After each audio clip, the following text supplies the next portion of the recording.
All right, welcome back, everybody. Hope you're having a wonderful day so far. Let's go ahead and launch up the Twitch and let's get this show on the road here. 1 second. Let's go ahead and get the chat synced up. Let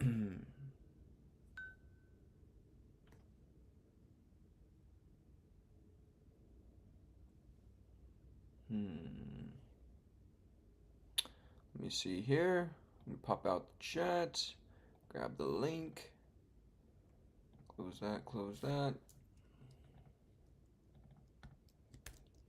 And there we go. Cool. Hey, Tim, how's it going? Hey, Charlie, welcome in. Welcome back, you guys. Hope you're having a wonderful day so far. What's going on with you guys? Let me know. Anything new happening? Long time no see. What's going on, everybody? Hey, Ryan, what's going on? Welcome back in. How we doing this evening? Do not disturb going on?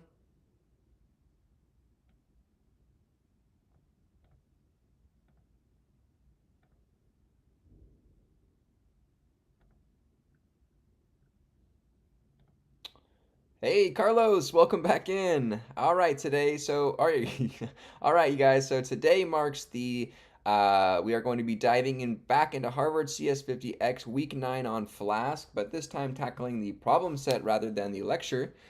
So we are going to be jumping into Week 9 Flask problem sets. All right, we got two problems here. We got birthdays and we got finance. So let's go ahead and jump on into birthdays. All right, here we go. Oh boy, this is gonna be a lot. This might be kind of difficult, so let's see what we can do here. Hopefully you guys remember a lot on Flask. So I'll need your help here for sure, you guys. What's going on? Okay. Week 9 T-set.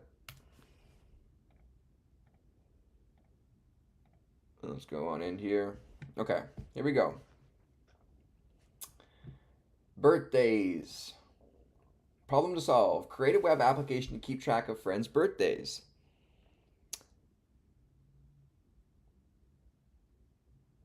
Hey Muna, how's it going? He says, hey Michael, I heard that you're going to pursue junior dev positions. Good luck.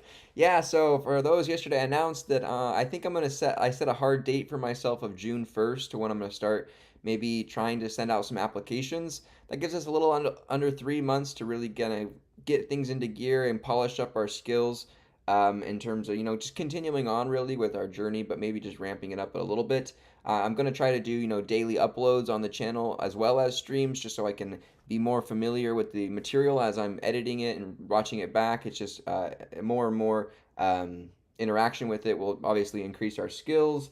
But we got a long ways to go until we get there. And, even if we fail, that's okay. I do have a job currently as a chemist and so even if we do fail, I just wanted to give it a try and at least maybe try an interview and see what it's like. And then I can relay that back to you guys.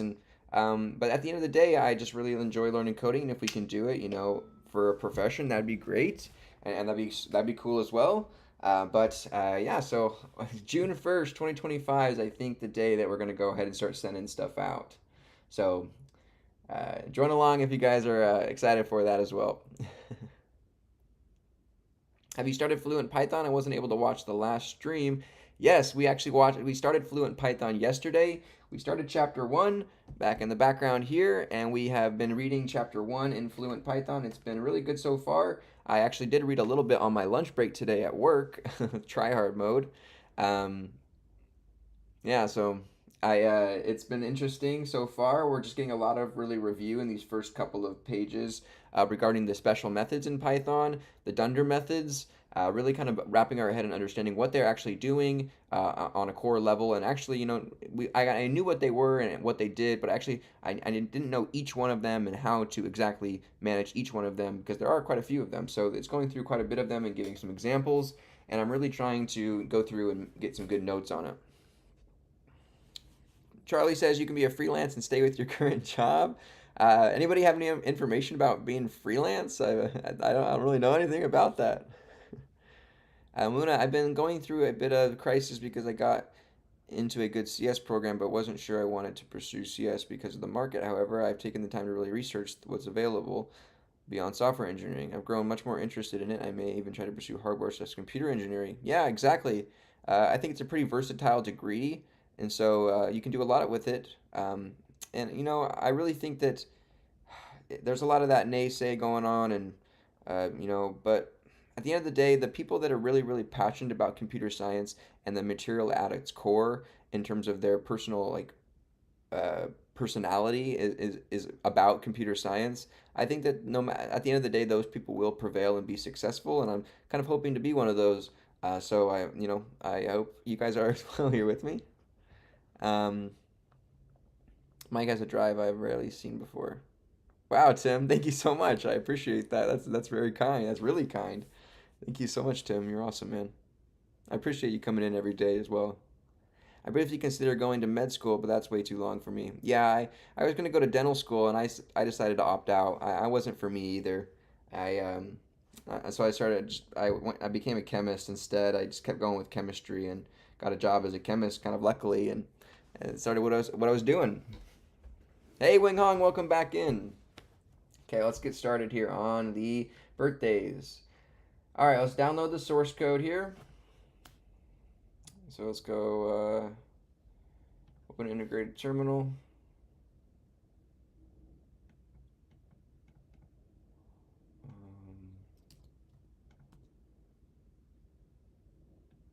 I don't want this copilots. There we go. There we go. Okay, let's go ahead and copy this in. Okay, let's unzip that bad boy. We can remove that bad boy. And then we can CD into it.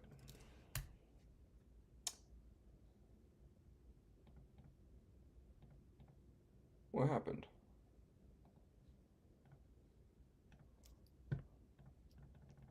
What the heck happened? Something happened. There we go. Unzip it. And then we'll delete that guy. Cool. All right, so we got birthdays. We have app.py. We have birthdays.db. We have templates with an index. And we have static, which is some styles. Okay? So let's go first. Let's see what this is all about with open integrated terminal here. Let's go, what is it?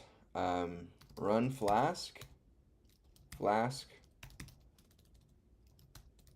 run. There we go. Okay, so this is what the page looks like so far. So you have add a birthday, it's not clickable, and all birthdays here. So our goal probably is going to be able to make this an input in a clickable and textable input, and then have the database display the items here. That's what I'm guessing is going to happen.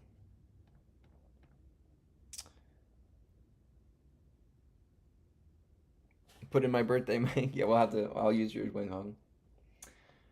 Okay. Understanding. In app.py, you'll find the start of a Flask web application. The application has one route. That application posts. Okay, let's see here. Here we go. So we have one route right here. If request method equals post, both post request and the if after the if, and get request after the else. Yeah. Okay. Currently the slash route is requested via get. The index.html template is rendered when the hash route is requested via post.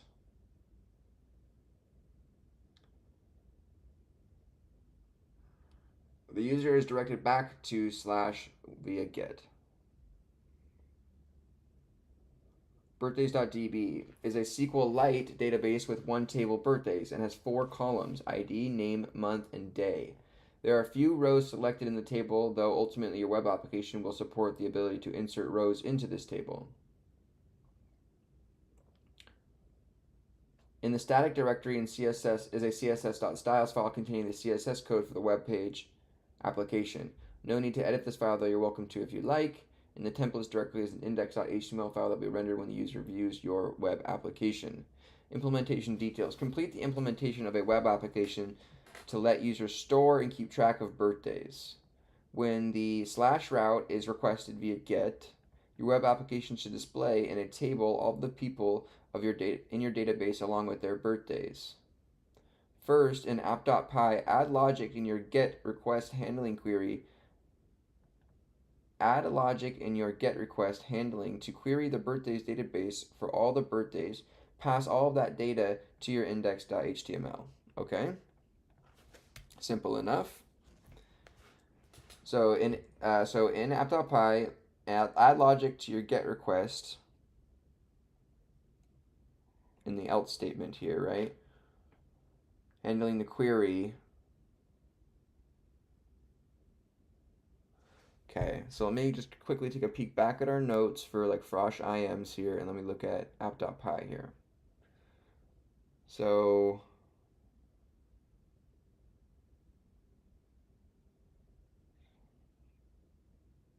you do db.execute if sport and sports. Okay.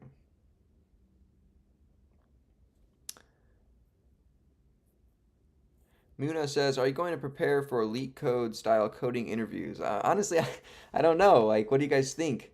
I've just been doing a couple elite code problems here and there. I did actually two of them today while I was waiting for my video to upload when I was just done with work. I was just tapping into the Wi-Fi there, but I yeah, I was uploading my video and I did two LeetCode code problems. I think I've already done one before on NeetCode, code, but I did it on LeetCode code this time around, and then I did one that I haven't solved before, um, which was nice. So we'll go over those a little bit later later in the stream. But what do you guys suggest for like? I mean, we have a lot of time. We got 3 months really till I'm gonna start applying. So what do you guys think?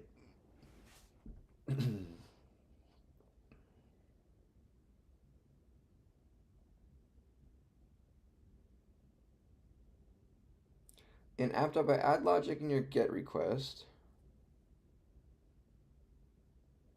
Handling to query the database.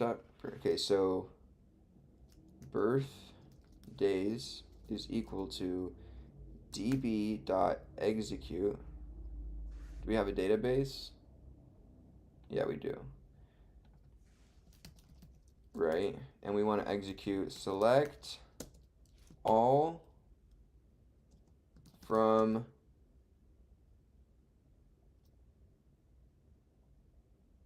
for all the birthdays.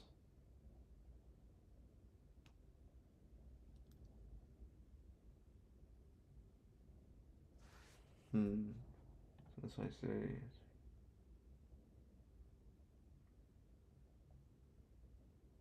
From registrants.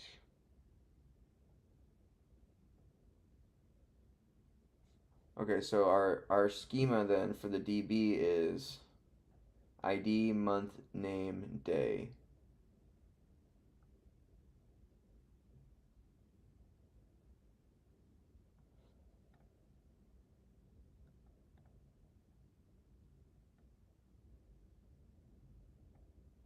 Select all from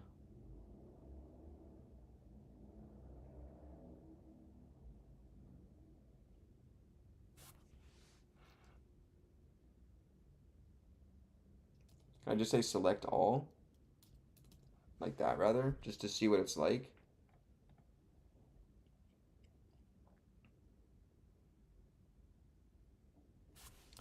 If I print birthdays here.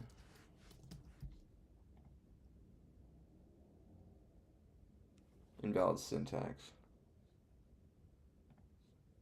Okay, select all from, we need a from, name.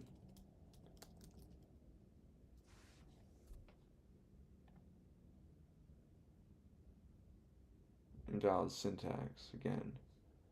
Oh, any quotes? Yeah, okay, quotes. Select all from name. So what if I just say select all again, rather?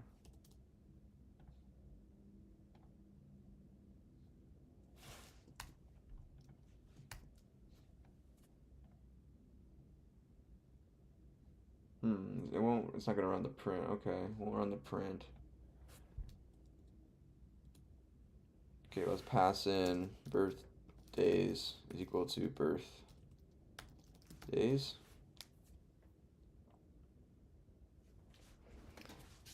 It's gonna be generational. He gets 4 in the interview.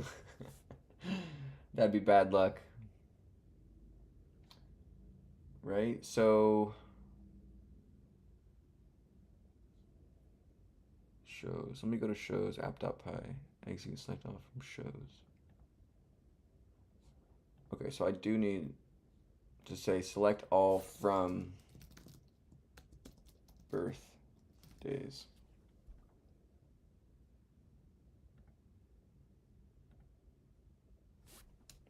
Now what if I print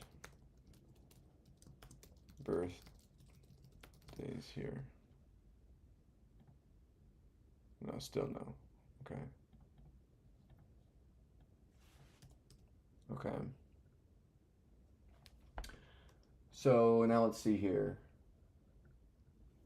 Get a request in your get request logic.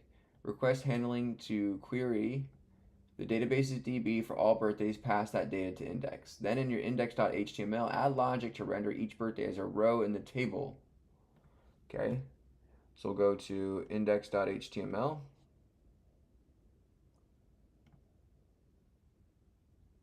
Right? So this says create a form where users to submit a name. And then here's the table body. Okay. Table head, name, birthday.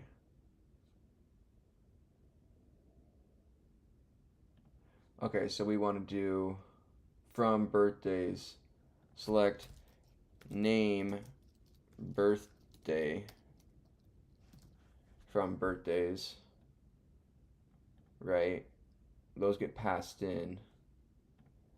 Then we want to say in our HTML, we have a table body.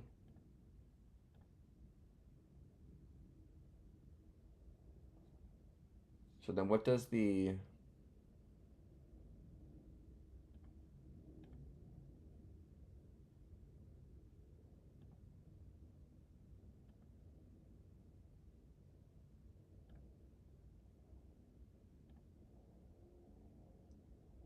input, so table header, table row, table data inside that row. Okay.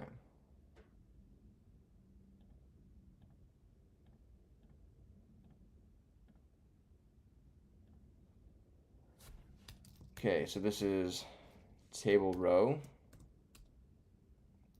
table data, Jinja syntax, right, for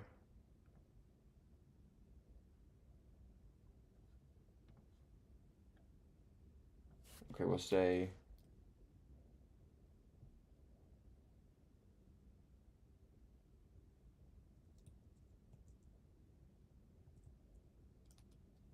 this.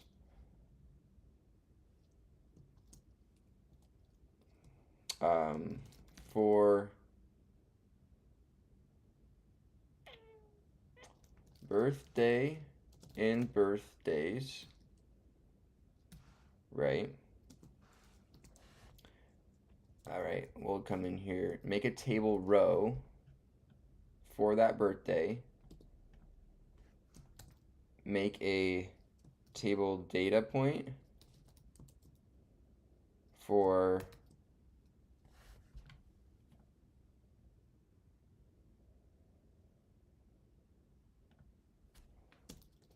birthday day dot name,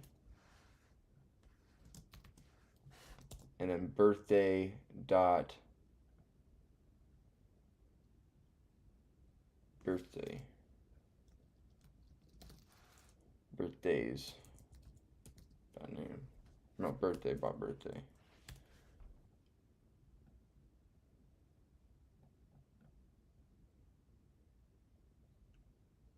Right.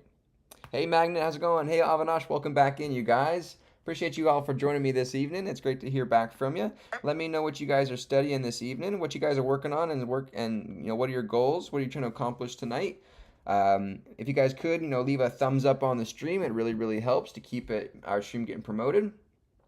Okay, so for birthdays, and then we're gonna come here and do the percent and 4%.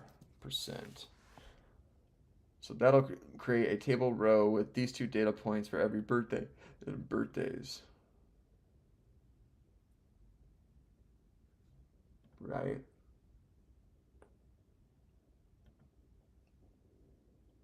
Now let's render this.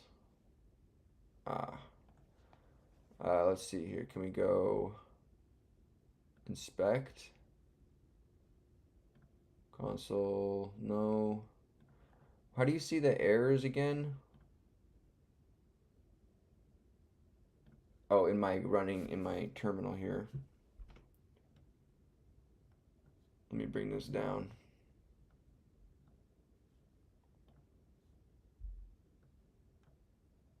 No such column birthday.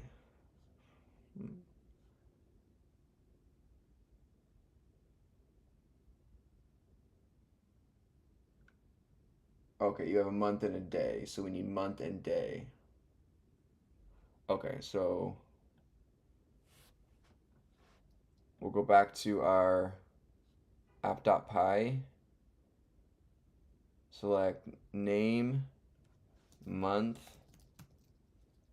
year.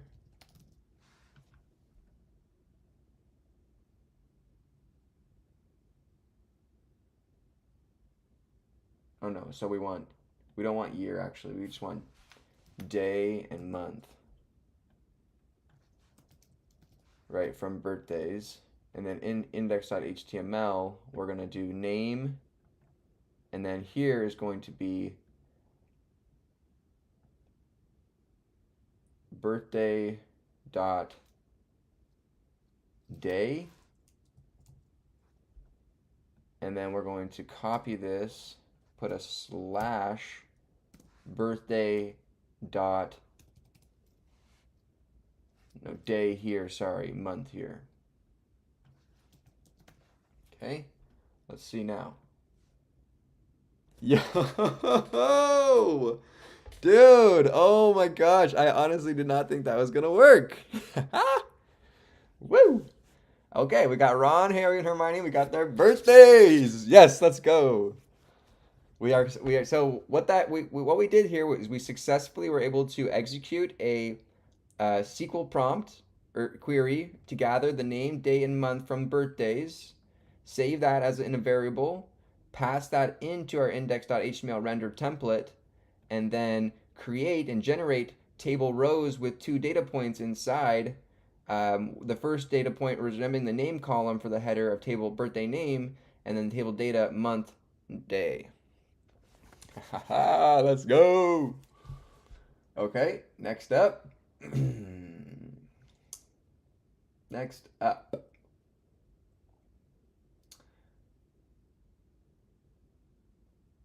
Okay, when the slash route is requested via post, your web application should add a new birthday to your database and then re-render the index page. Okay, so in here we have to create a form. So form will say auto focus equals quote on. No, autofocus. Oh, shoot, I don't want to have to look up his form stuff, but he has, okay, action method. Shoot. Action. So the action, right, for the form once submitted is going to call um,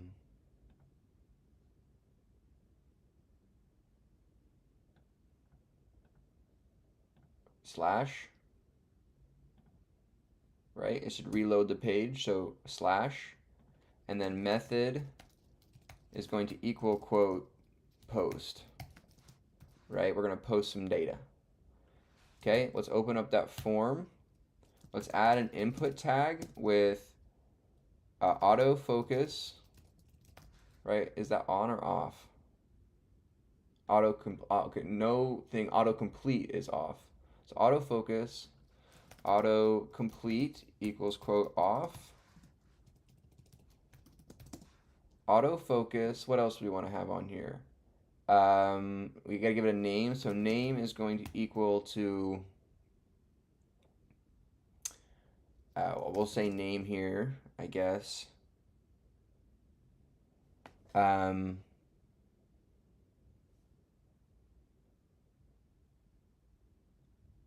and then let's do placeholder equals to quote name. And then required and type is equal to text. So required type equals quote text. Okay, so now let's refresh this. Boom. Okay, now we have a name input here. We need to add in a submit button, which will have type equals quote submit. And then we'll say submit. Here, let's go check. Cool. Oh, let's go. This is I can feel the juices just go. My brain is feeling good here. It's feeling good. All right, I can feel the juices. Pause, bro. Pause. Chill. Um, type equals text. Okay, so now we need to allow the user to put in their birthday. So we're going to have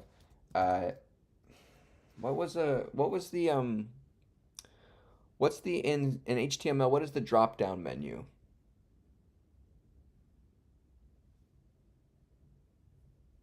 I'm not going to look it up. I'm going to ask you guys first. What's the drop down menu in HTML in the input field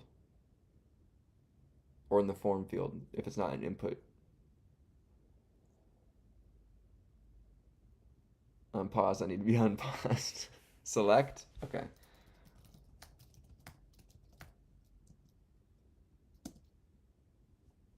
Okay. Let's look up on Stack Overflow. I'm gonna try to look some stuff on Stack Overflow here, rather than prompting the AI. Let's look up select.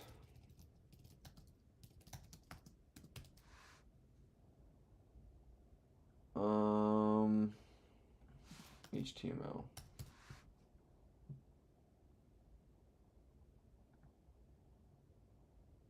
So select name hall ID equals hall value equals 3. Option 1, option 2, option 5. Okay, so we'll do select name equals to quote month.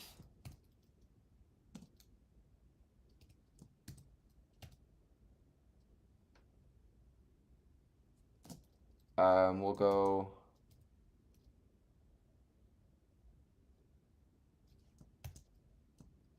let's open up a for loop here. Can I use Python functions within this?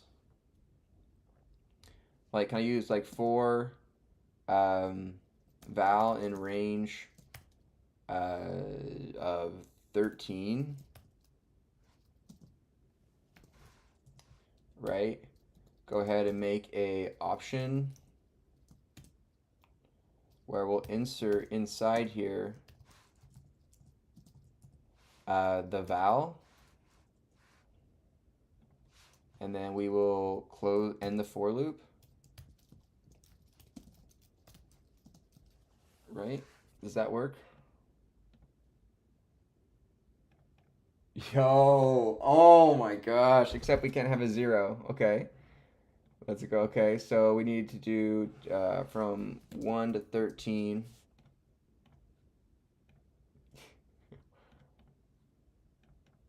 Come on, refresh.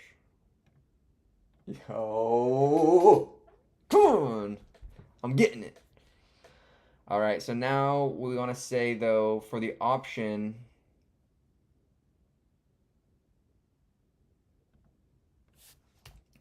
we'll put here, right, an option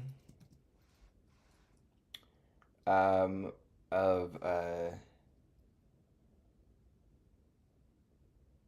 is going to be, this is going to say month, right? But we want to have, let's say, what are some option attributes in HTML? Disabled specifies that the option should be disabled. Specifies a shorter label. Selected. Okay, so we'll say selected and disabled.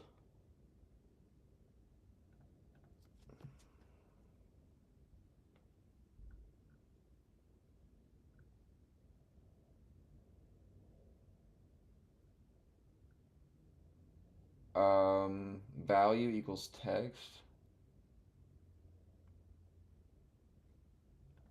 I guess it is text, but it's a number, right? But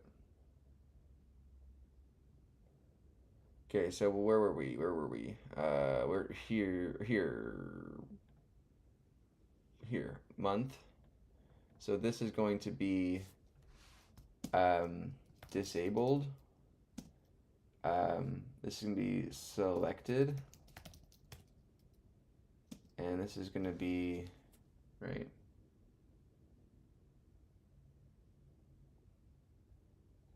Like so. So now what happens? Month, and it's disabled. Yes. Yes, yes, yes. Okay. Now let's basically, what we'll do is we'll now copy this down.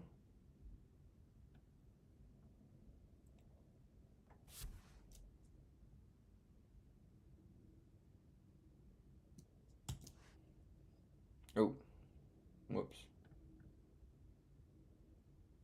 What we'll do is we'll take this select for month, copy it down, make this for day, set this to day, for val in range of 1 to 32. Cool. Now let's refresh that. Month and day. Nice. Okay. Now what? Okay, so now we have to be able to receive that data. So on form,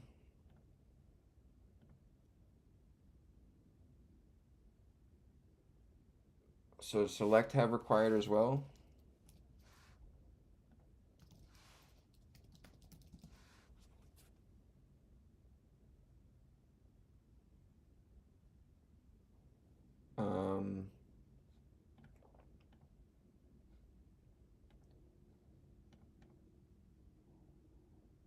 Required. Please fill out this field. Name. Okay, so that doesn't have to be required.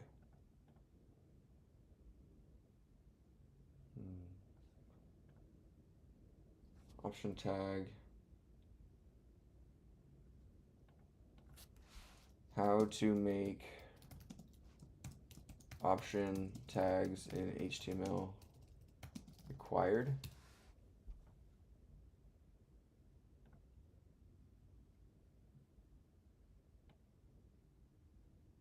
Okay, so the select has to be required. Yeah.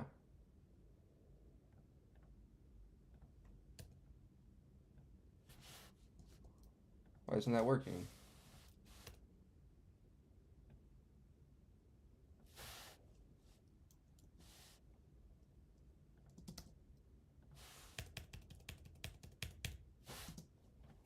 Let's refresh. Because you have a value.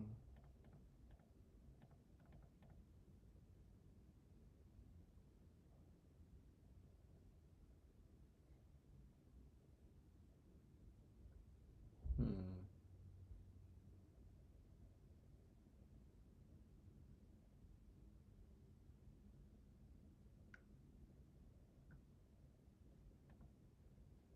Hmm.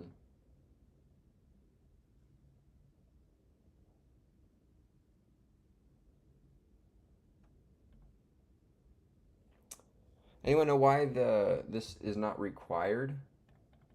The name is, but you can still submit.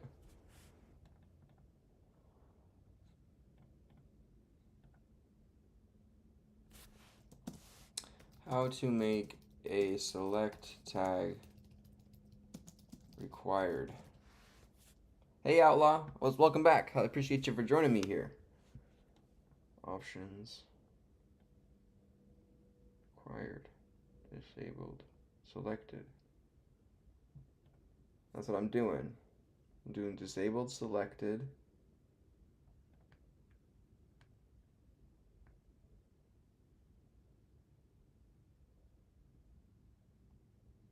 Option. So you have to have a value. What does the value mean? Oh, the value is what's actually returned back, right? So it doesn't return back what's physically here, it returns back a value. Okay, so we'll say value is equal to quote value. And then same thing here.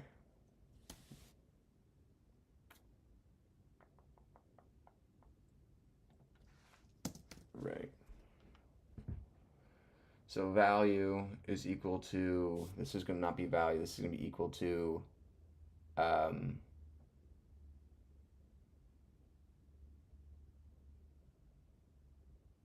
month and day.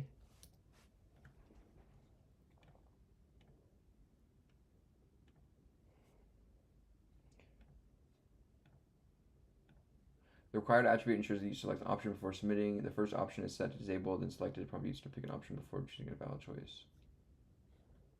Okay, so I did that here, but it's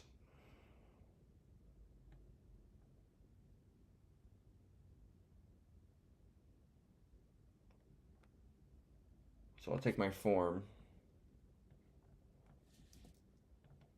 Don't show me code. I did what is described above, but the select boxes are not required for submission on the page. Your issue is likely caused by the value attribute in your option elements. Using value as month and value day, but these variables are not correctly assigned within the loop.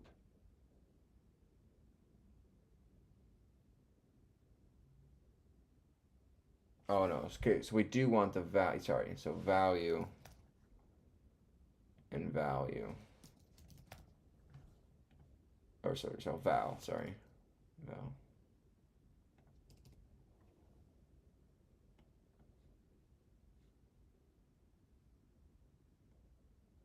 Use val in the loop. Now if I say name, that still submits without those being selected.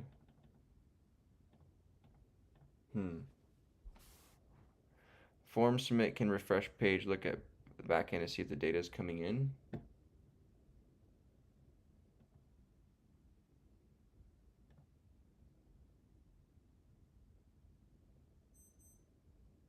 How do I see if data's coming in? Well, obviously not because it's not refreshing this down here. So I do Michael 1. Choppy, bro. What? That didn't work. Choppy, what the heck? Oh my gosh. Everybody get some thumbs up and hearts for Choppy. Wow, dude.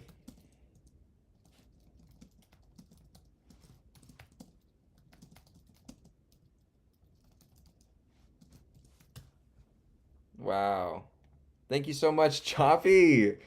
Wow, wow, wow. Choppy. Choppy is a man, big man over here. Let's get some hearts in chat for Choppy, you guys. Likes in chat for Choppy. Throwing up with a big 13.99 through the super chat.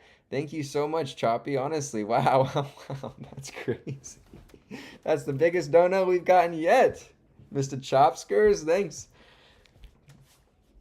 Making dreams come true. Yeah, thank you so much, Choppy. Wow. You're awesome, dude. If you guys are here, make sure to follow along and subscribe and like the stream. We got a donation from Choppy here to keep the momentum going. Just refueled our juice here. Pause. I appreciate you showing love to the channel. I really like interacting with you on the daily, Choppy. Thanks so much for showing love and for joining. Um, I'm gonna continue going here every day, hopefully, until I burn out or die. So we'll keep going, guys. Thank you, guys. Appreciate you so much. Okay, so data isn't coming through here.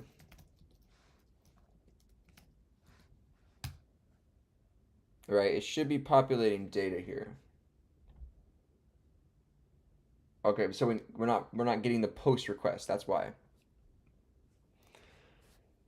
I can't do it. Choppy, choppy, choppy, choppy, choppy, choppy. All right, we're gonna bust out a cutie orange for Choppy here. It's only right. This cutie orange is dedicated to you, Choppy. This one's for you.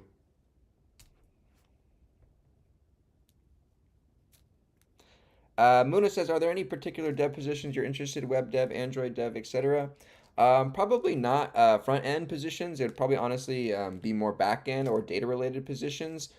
Me being a chemist and a biologist, I mean, I probably could have an advantage of bringing my skills over into like a computational biology team or something like that, or computational chemistry or something along those lines. But it would mainly probably have to be data related. I am not too familiar with front end development yet to I think be taking on those candidates. For competition wise. Mm, it's a good orange, Choppy. It's a good orange, Choppy.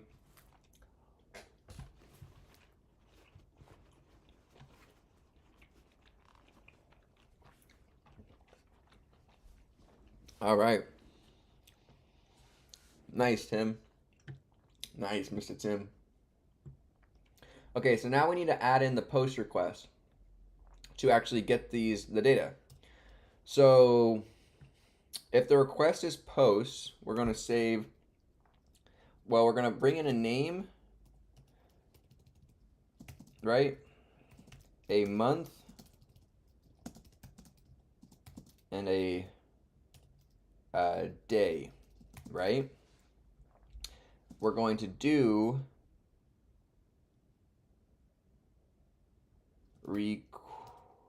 request.get. No, not request. We're doing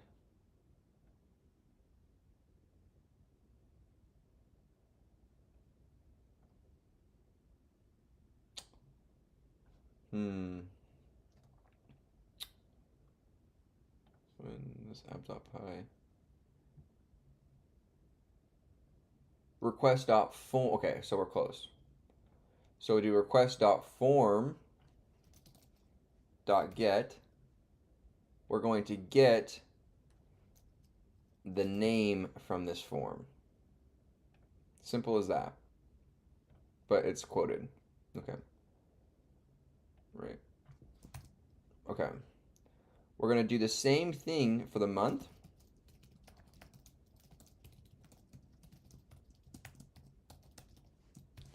And we're going to do the same thing for the day.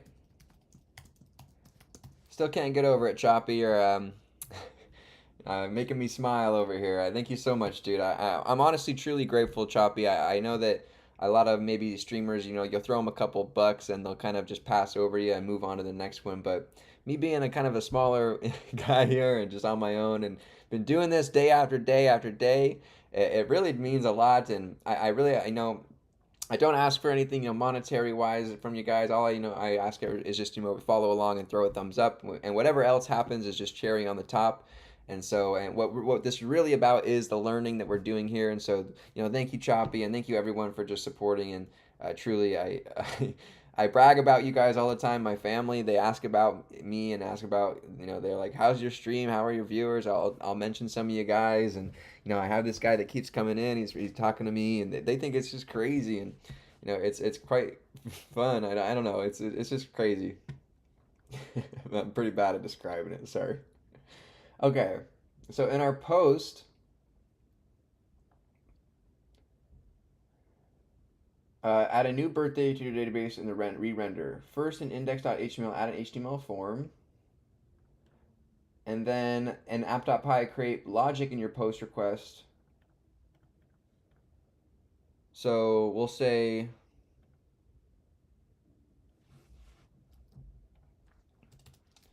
if not name or month or day, um, return render template quote index.html quote birth.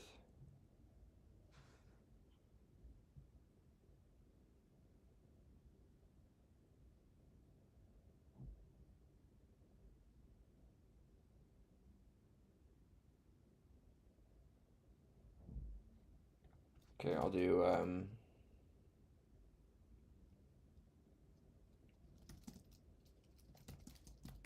def home return is this guy here, like so, and then we'll call home here, and we'll call home here, right?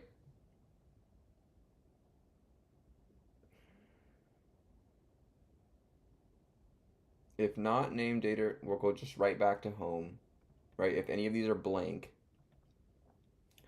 Now, else,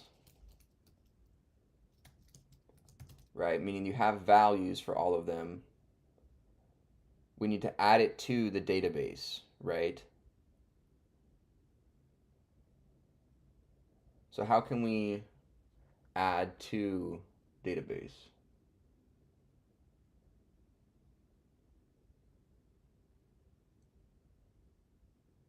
Insert into. Okay, so we do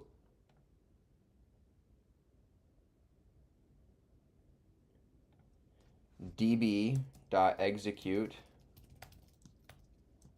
insert into name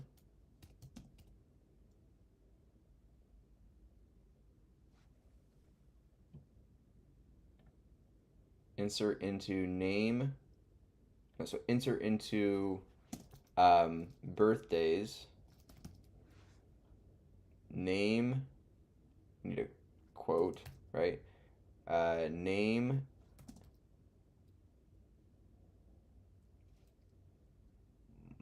month day.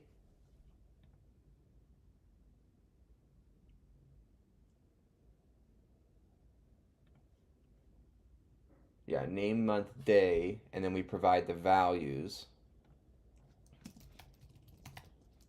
right? And these will be the variables.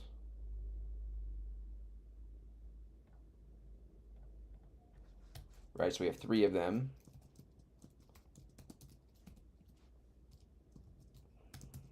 And then outside, that clears that. Now here we put name, month, day.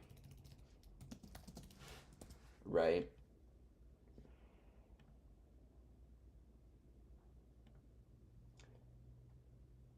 Values, close quote, comma,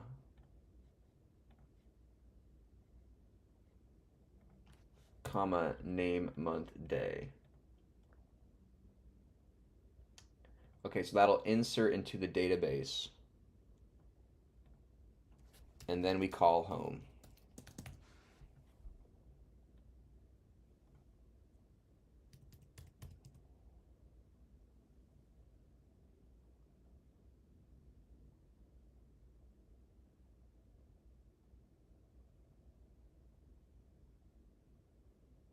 Okay. Shoot. The view function for index did not return a valid response. The function either returned none or generated or ended without a return statement.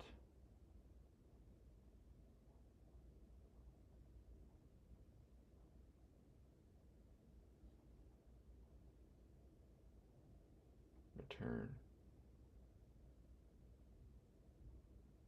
Oh. Yeah, because it's going to return the value to that home. So that's not going to work. Got to do it like this. And then I guess we'll have to do it. Return.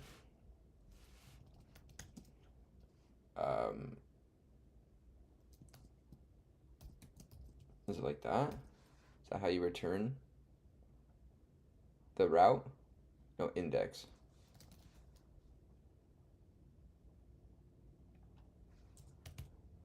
Right? Return index. What do you do on a fail?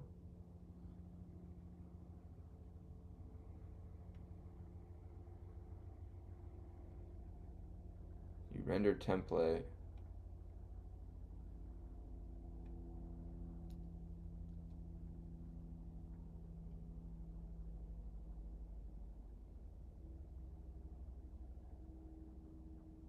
So let's take this then.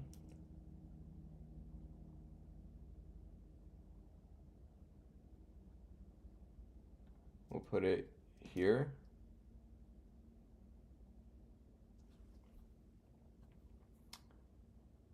And then we'll pass in basically this guy.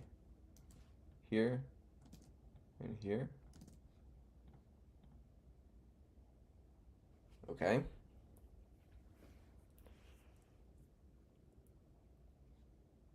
As a debug practice, I would write a print statement saying something like quote name equals name. What do you mean? Like where at, Outlaw? Hey, Joseph Pons, thanks for coming in.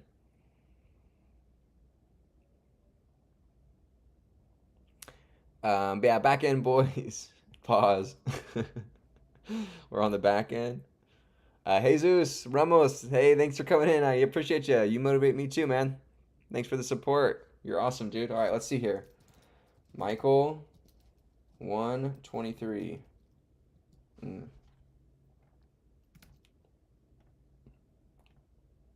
No. Ah. Hmm.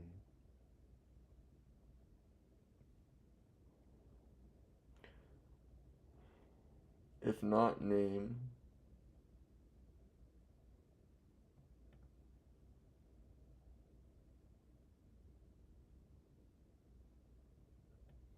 Okay.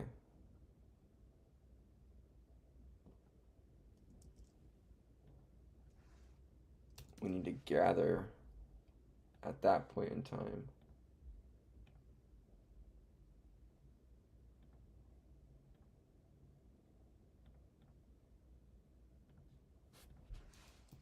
Michael 123. No.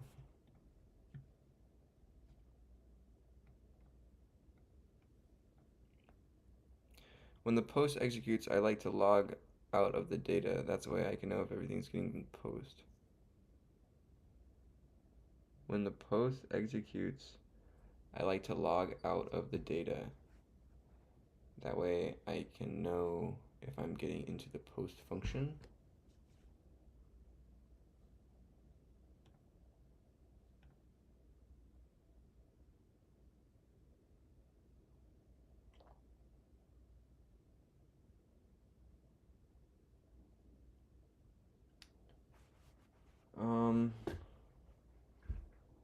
Where are we going wrong here?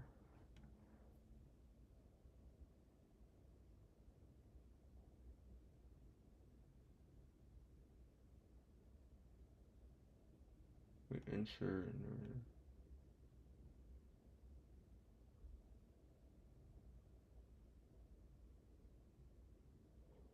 Let me see here.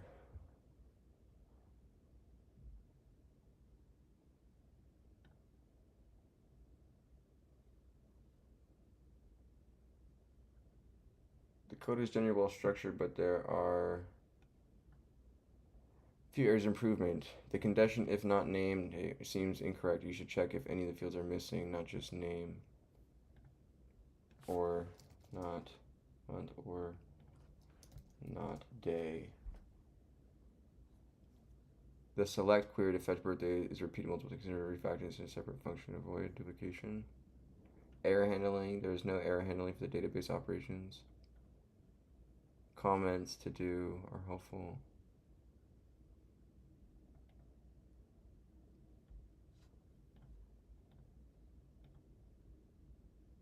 There we go. Now Michael's added. So what did I have to change? Okay, so I just had to do that or not. Okay, so I go, let's add outlaw. We'll do today's date, 3/6. Woo! Yes! If you do log statement, you are not relying on your front end. When the post executes, I like to log out of the data. That being said, if this isn't the stack I'm most used to, so I'm not that an expert. If you do log statement, you are not relying on your front end rendering correctly to know if your data is being passed incorrectly. Okay, so we got that. So let's try to submit a person's name, Michael, with 1 and then no day. That doesn't get submitted. Oh, yes. Okay.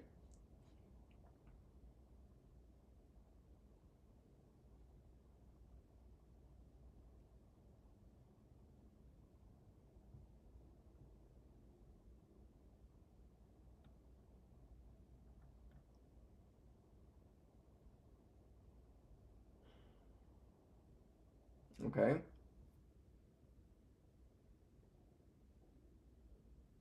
I think that's it. Are we done?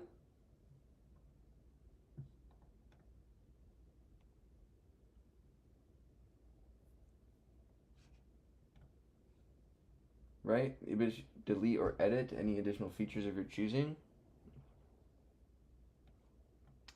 So let's go to our HTML. We could add in a button next to every birthday.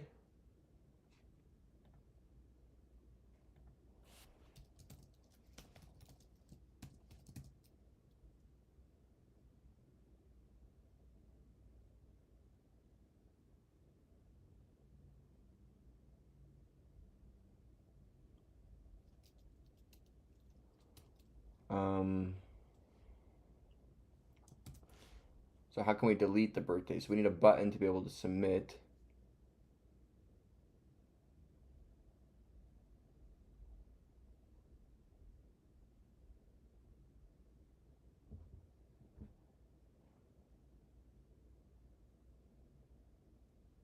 Hmm. See, what if I wanted to, what if I wanted you guys like in my app.py, right?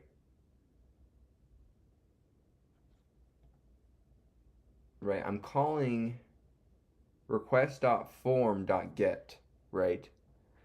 And that correlates to the first form found in the page. Now, what if I have multiple forms? What do I do then? Right? Request.get.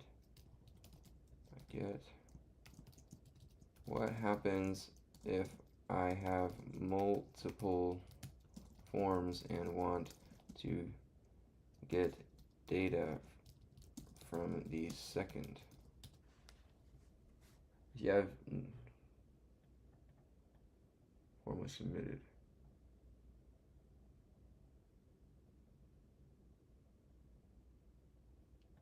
Oh,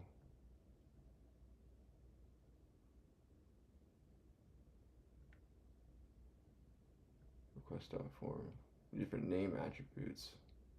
So post.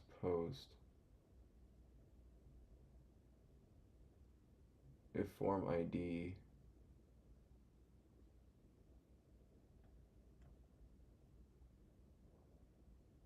Oh, name, form ID. Get form ID.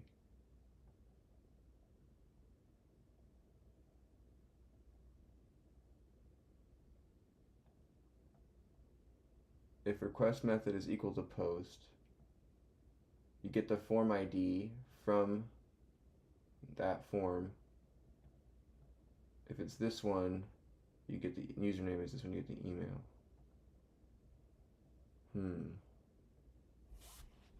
Hey, Scary Sticks, welcome back in. No, we're just working on the Harvard CS50X week 9 on Flask right now.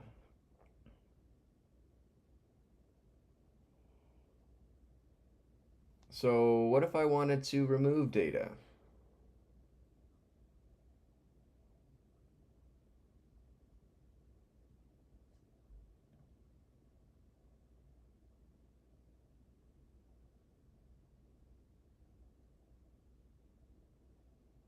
Is a post request to remove data as well?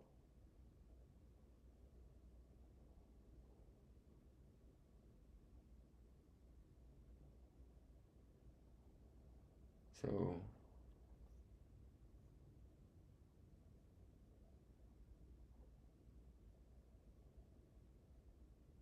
hmm. I'll just leave it at that, I guess. So then if I go back into here and open up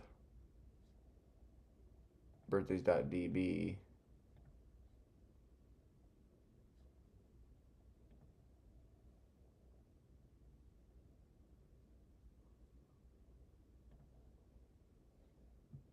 now that was one of the optional features. I haven't done it yet. Render birthdays.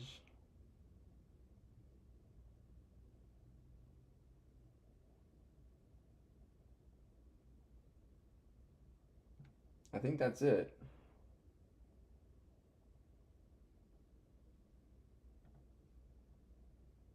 But oh, they have like text boxes here, but I have select boxes.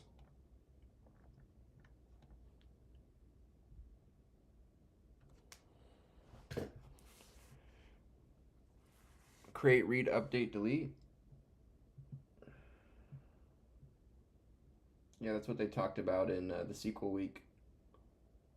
Okay, so when the route is requested via post, your application should add a new birthday to database and then re-render the index page. First, in index.html, add an HTML form. The form should let users type in a birthday and a birthday day. The form should let your users type in a name. Oh, shoot. Dang it. Are they really going to get me? Do you think it's okay? It says should type in, but I have select boxes. Do you think they're really going to ding me for that? I used a Jinja for loop and everything, you know, so I think I satisfied the requirement. But it says should let users type in.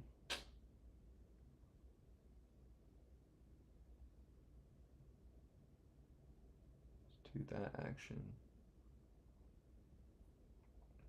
Then an app.py add logic. Okay.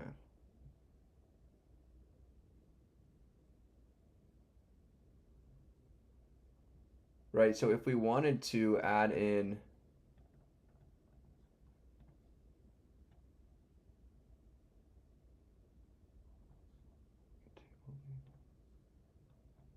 a button on every row.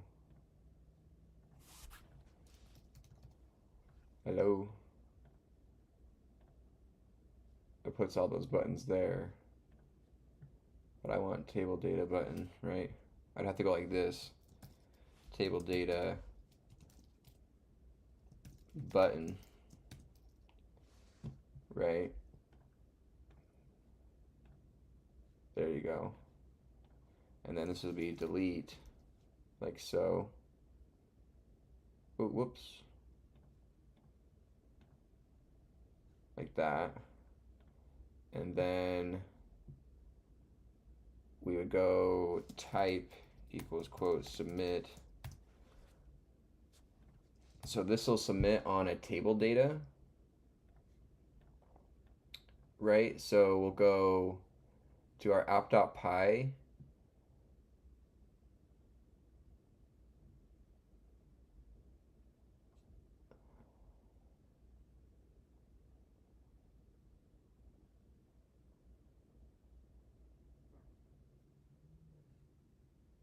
Right, so let's go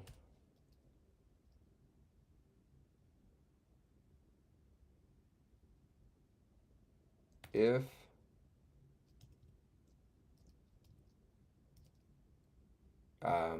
request dot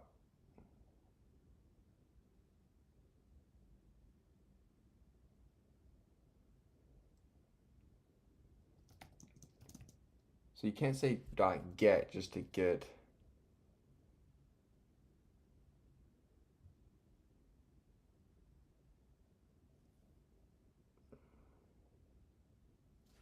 So this will return back a value, right? So we need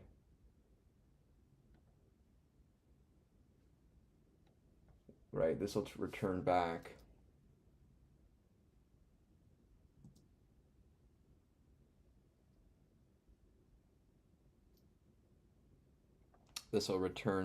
a value equal to quote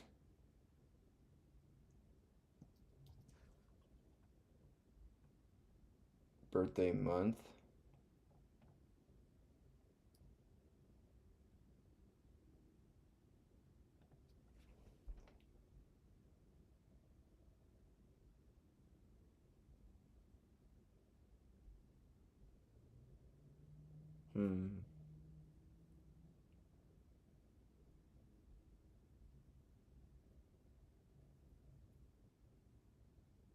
Oh, it's not necessary? Okay. Well, so if we were to do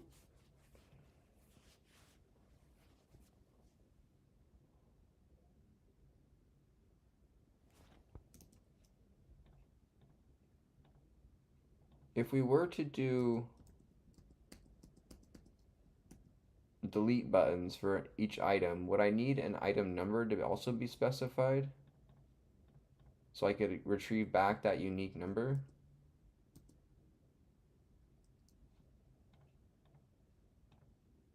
What's going on here? Why is this broken?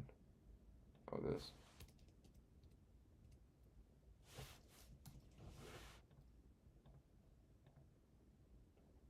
Like I would need the number here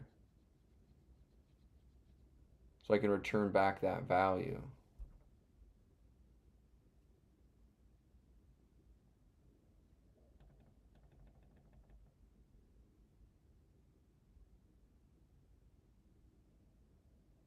Hmm. What do you guys think? Like, how would I, because, like, what if they had multiple names that were the same or birthdays that were the same? I couldn't just return back the name and the birthday because that, like, what if by chance we had two Harrys on 731?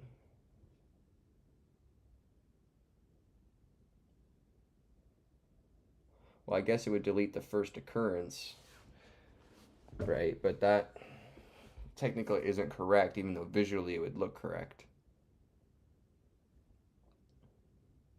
right?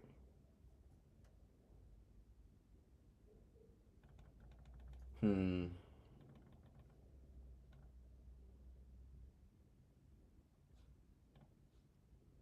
See, if we wanted to delete a button or delete with the values of name and birthday month, technically could do any sequence.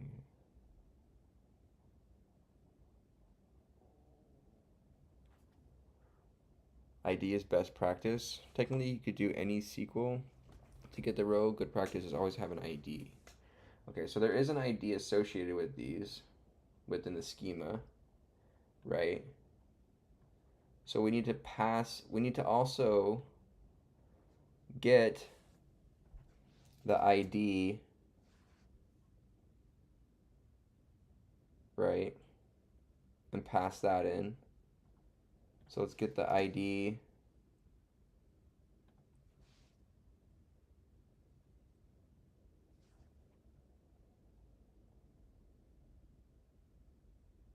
Let's get the ID here, right? So we pass in the ID, and then we're only printing off the birthday name and month, but the birthdays will hold an ID as well. That's just visually hidden. So if we go back up here, or here to the delete button, and then put in here value is equal to quote birthday dot ID, right? Close quote.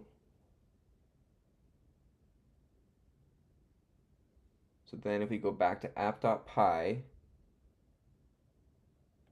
if request.method dot table data, no, dot table data dot get, so you can't do dot td.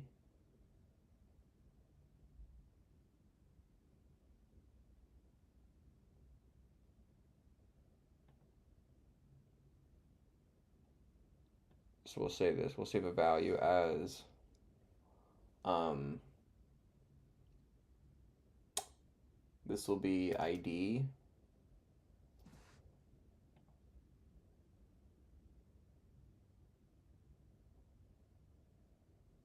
Do we need to come up with a unique ID on our own?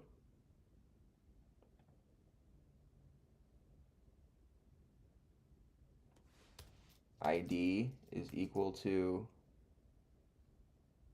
request dot is equal to the length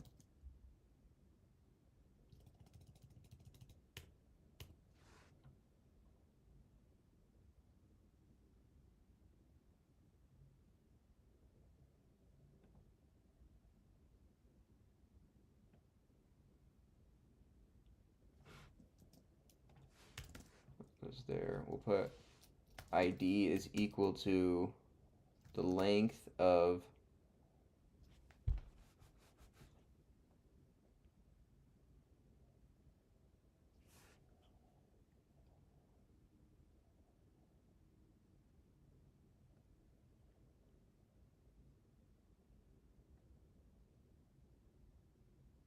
hmm,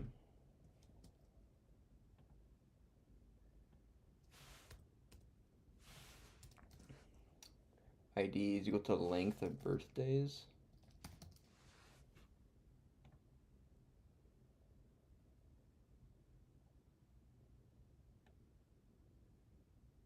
No, ID is equal to db.execute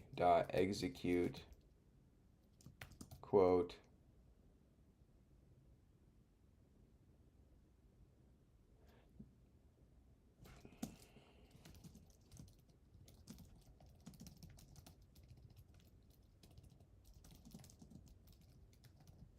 our ID is auto-assigned. Yes, if you define a custom integer primary and okay, so actually we don't need to do this. Huh. Okay. So, there.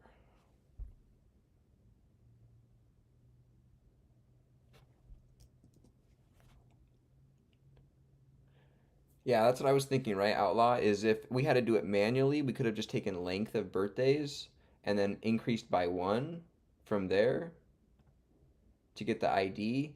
But I think what it says is SQLite, when you insert and select, it handles ID already, right? So if we add a user's entry into the database, if not, we'll go back. Else, we'll insert them into, gather a new birthdays, and render that out. Right? If it's not a post method, it's a get method, then we'll do that. So then if we say if, let's go like this, we'll say ID is equal to request dot you not do request dot table data dot get. It looks like you might be referring to ours like that. Like for getting table data.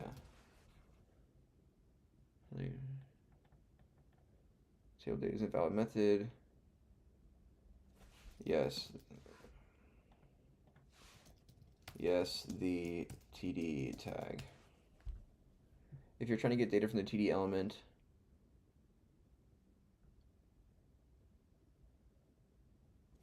I'm in Python.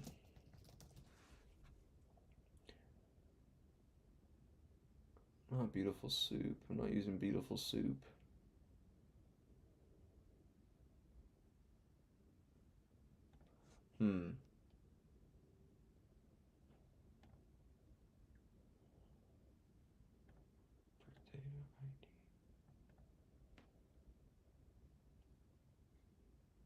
So then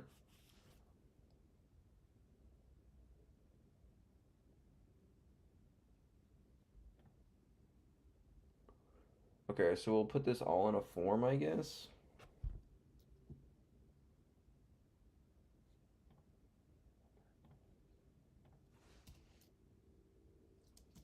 Can you do request dot table dot get? No.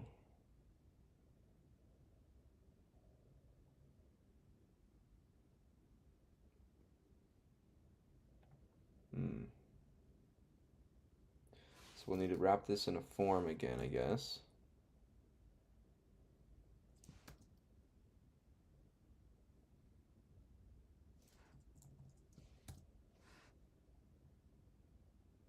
Action is going to do this in post, right? Inside of our form, we're going to put our table.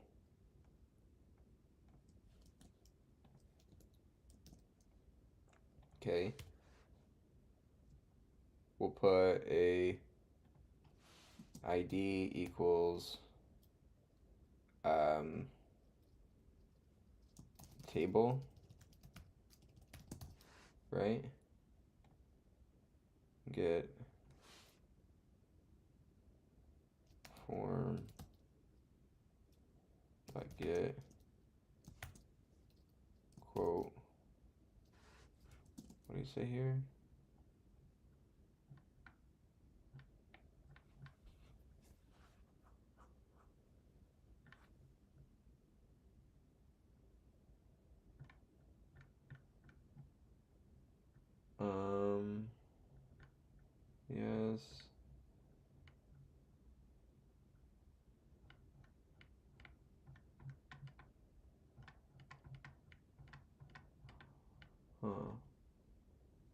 my previous ones? Doesn't have them. There we go. So multiple forms if request method equals post. Form ID. Request.form.get quote form ID.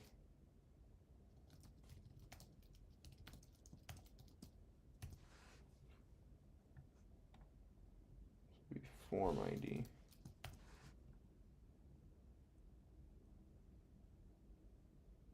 Form ID. This is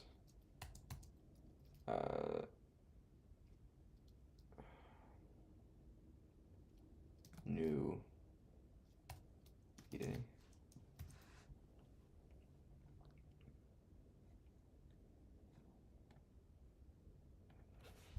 If form ID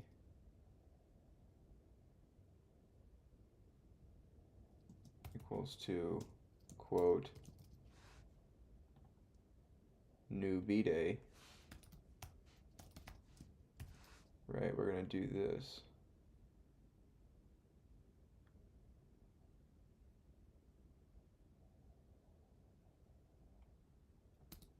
Right?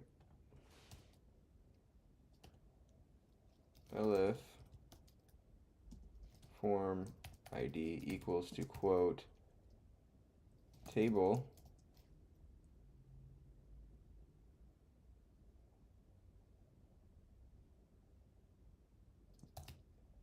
right, if it's equal to table, we're going to do ID is equal to request.form.get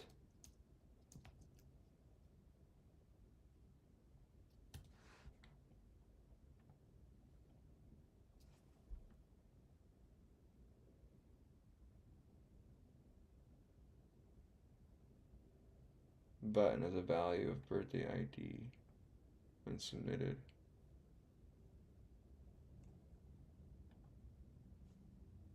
Get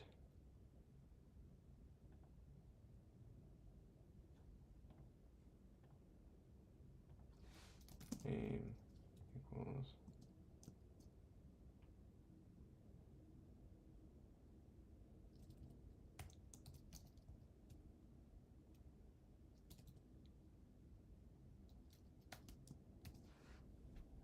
name is equal to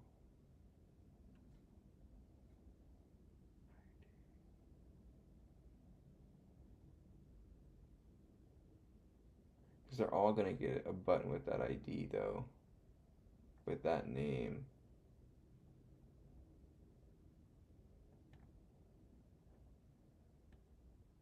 So we'll do birthday.id.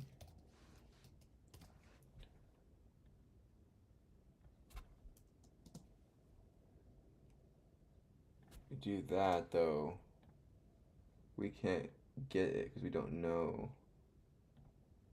So we're getting up here the name equals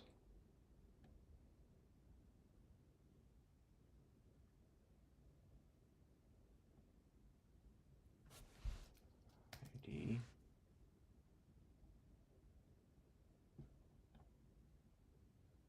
quote ID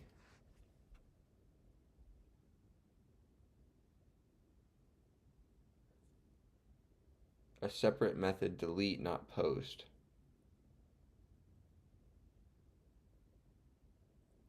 Oh, there's a method called delete.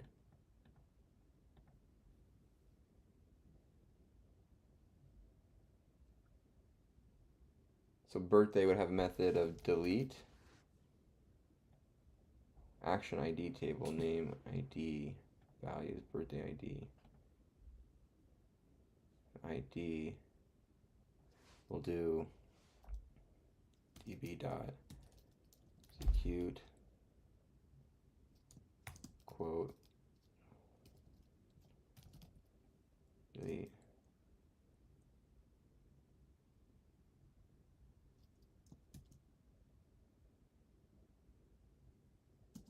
Um,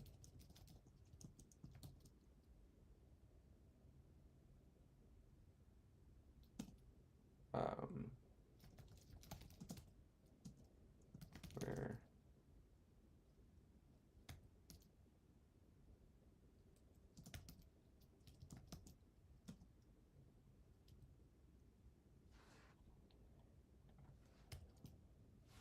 delete all from birthdays where ID is this ID, like so. And then we call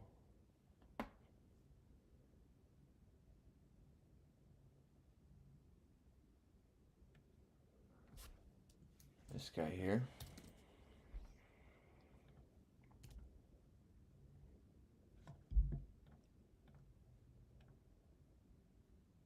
Dang it. Form if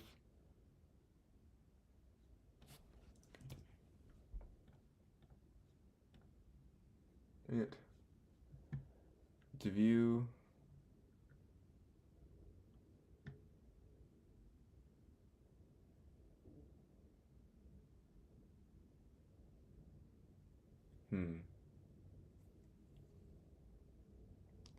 delete not supported. Oh shoot.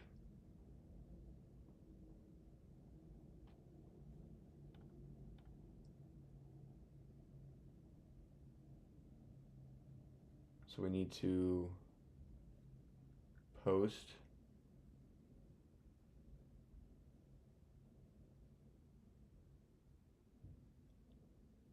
here. We need to post and then post.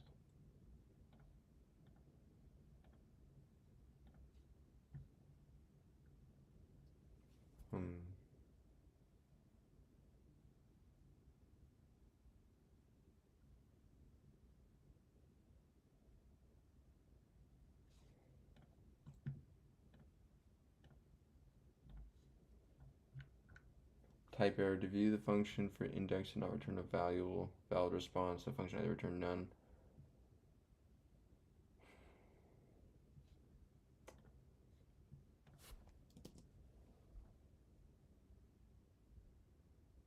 Name is ID.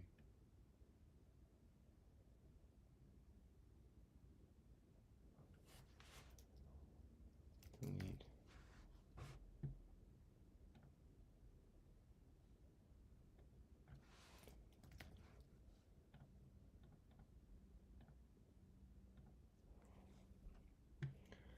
Okay, what's this error?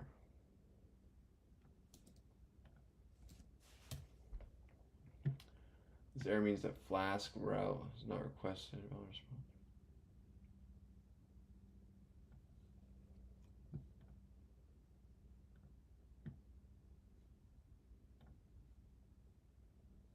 Post.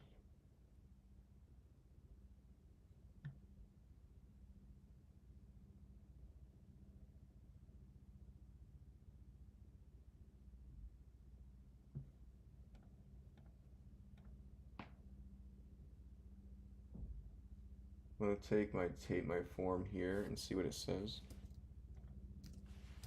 Is something wrong with this? Looks like you're trying to submit a form that includes a table of the dynamic data. However, there are a couple of things to note. The form ID table attribute in the form tag is not valid.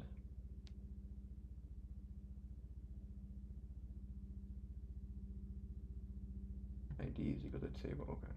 Oops.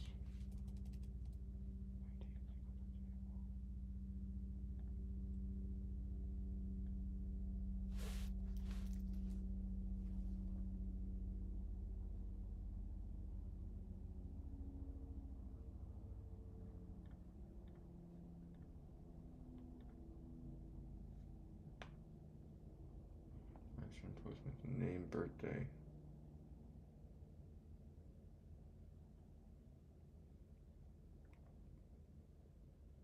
Where'd you go? Oh, HTML. Name birthday. Name delete value and for.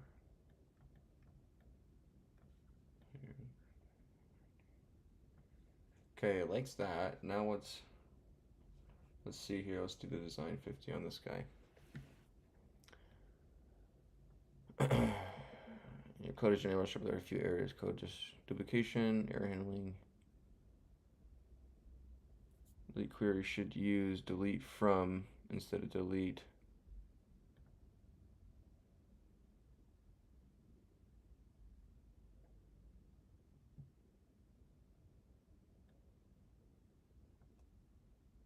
Delete from.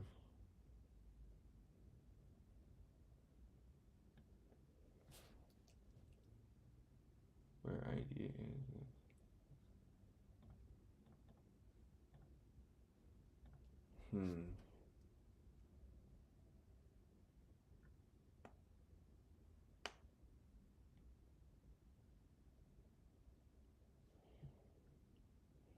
Why am I not getting? Oh, here we go. Get, delete.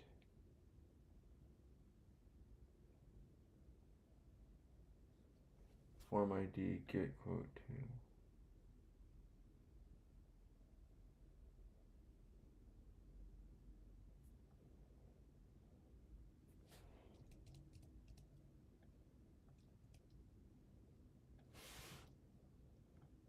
So let's do name.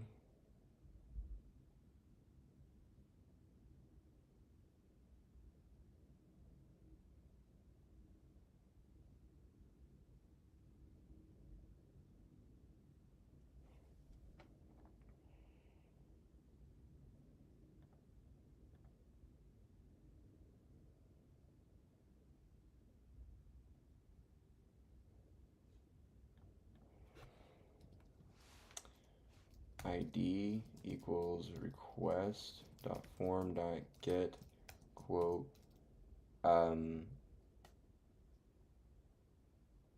delete if not ID, then do all this,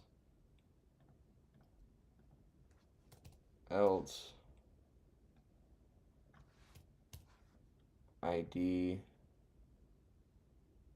is equal to request.form. We already did that.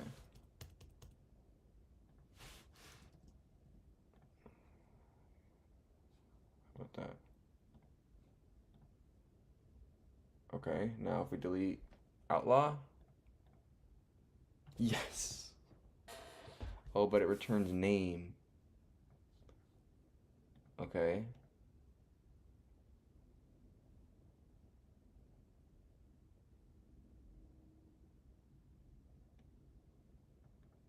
We delete and then render template on birthdays.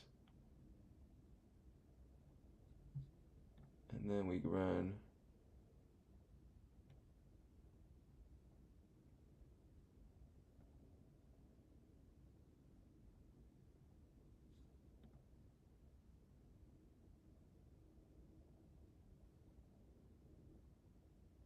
I know, right? Squash one bug and another appears. Why now are the names being substituted out?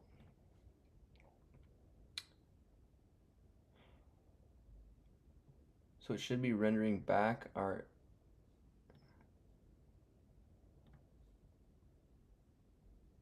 what?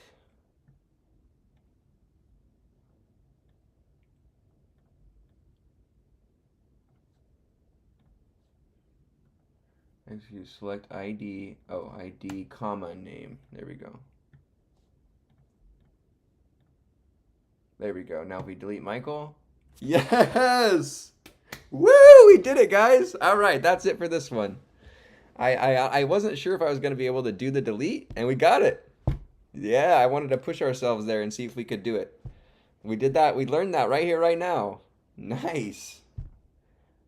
So we appropriately had to identify and send in the ID as well to our HTML render, and then not display it, but have the ID be captured in the delete buttons, and then send back that ID when the delete button is submitted. So that's how we did it. Woohoo! Nice. And so we had to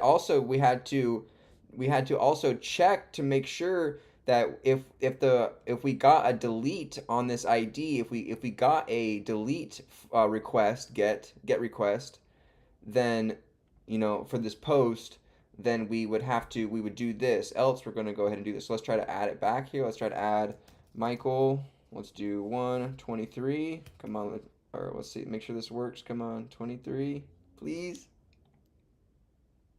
No. No. Okay, so we have it right there too. There's there as well. ID.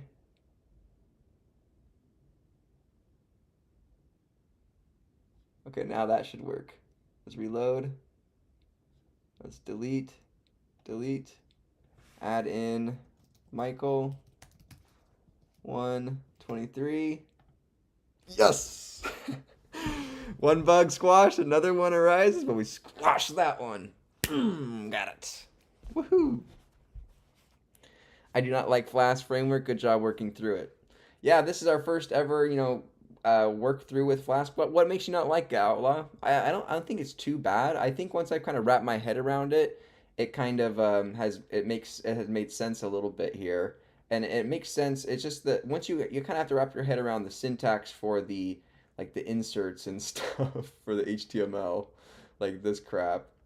But once I kind of wrap my head around it, it kind of seems fairly straightforward just by like calling functions for the different routes, applying Python inside of there with queries, and it seems pretty straightforward. I like it. Yeah, Tim, we got it. We got it, Tim. All right, that's gonna do it for the birthdays. Let's go ahead and submit this guy.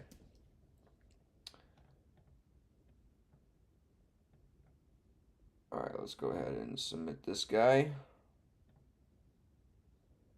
Can we do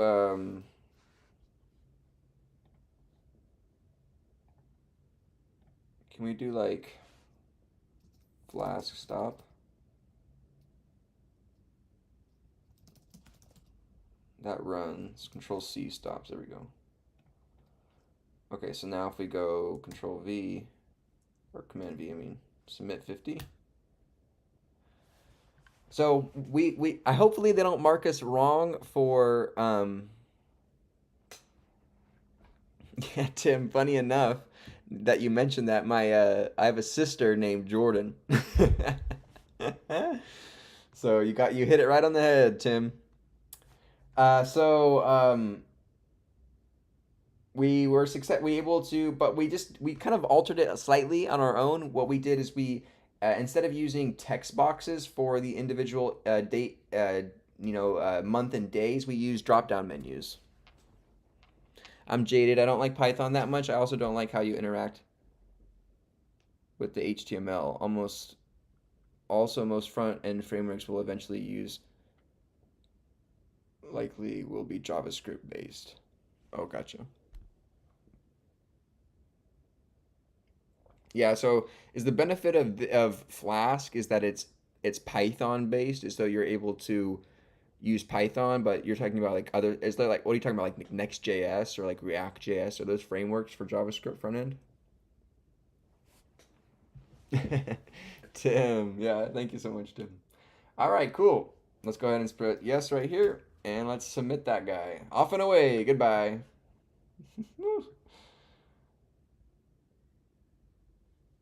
Nice. All right, let's Control L out of there, and let's move on. Next problem. Number 2.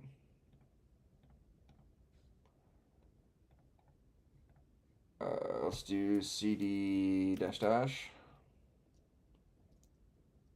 CD CS50X, CD week 9, CD week 9 pset. Okay. Let's go back. Finance. Ooh. Okay. Where you can buy and sell stocks, all of the below. Okay.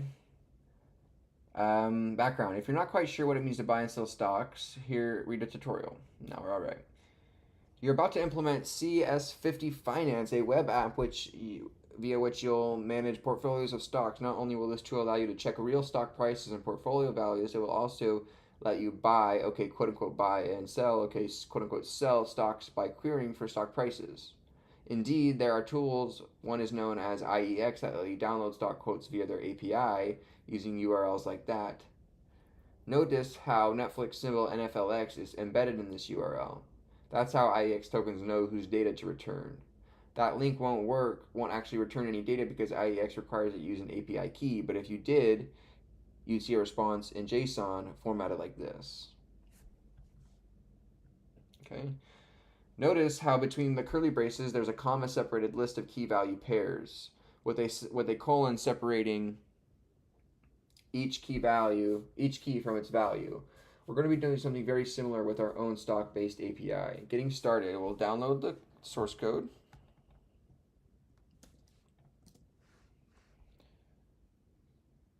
Okay, let's close the notes. We're in finance. Unzip finance. And then let's just delete that.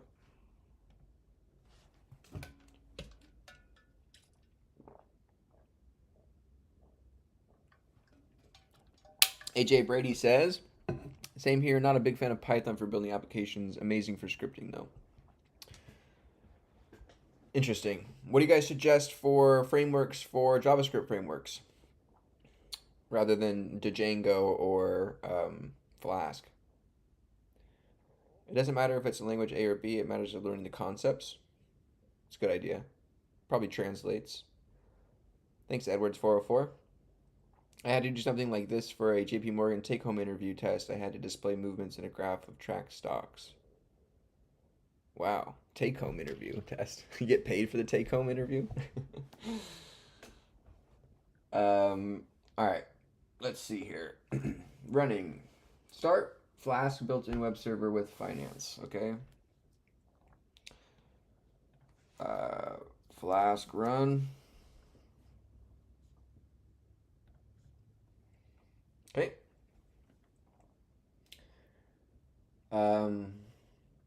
Within visit the URL padded by Flask as the distributed code.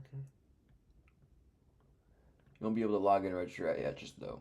Within the finance, run SQLite 3 database finance.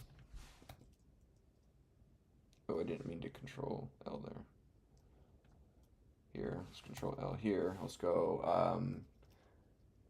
SQLite 3 finance.db. No.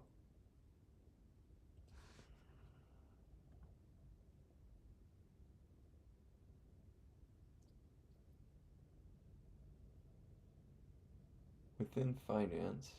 Oh.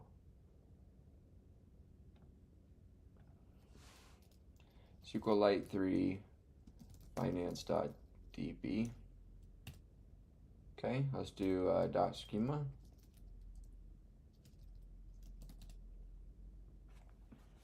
Okay, table of users. ID, not integer primary key, auto increment, not null. Username, hash, cash. Default is $10,000.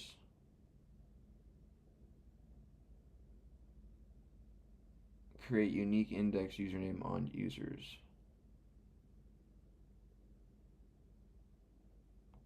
So each username has to be unique as well.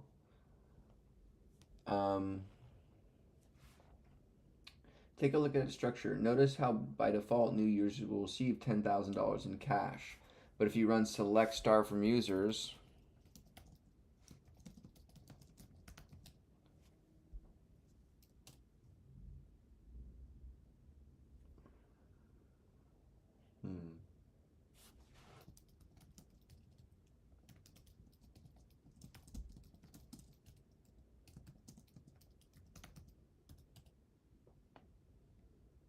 why aren't you bringing up anything? Oh, they're not there yet. Any users, they're in. Notice how by default, but if you run, there aren't yet any users there into browse. Yeah, exactly. Um, Another way to view FinanceDB is with a program called PHP Lite Admin. Click on finance.db with your in your CodeSpace file browser. Then click on the link shown underneath the text. Please visit the following to authorize GitHub preview.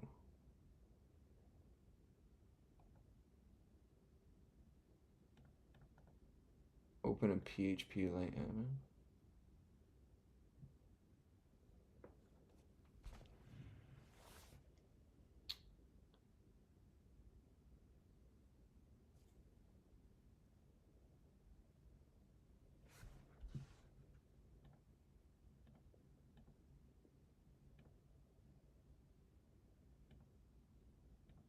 Hmm. It says open anyway.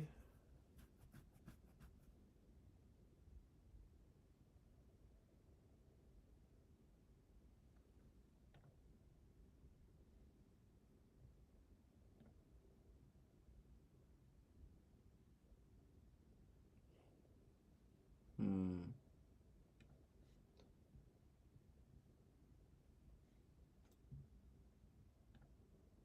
Okay. Okay, here's our table. Users, name. Gotcha. Okay. Um, Understanding.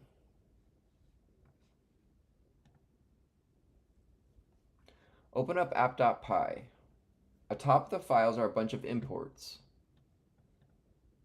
Among them, the CS50 SQL module and a few helper functions. More on those soon. After configuring Flask, notice how the file disables caching of responses.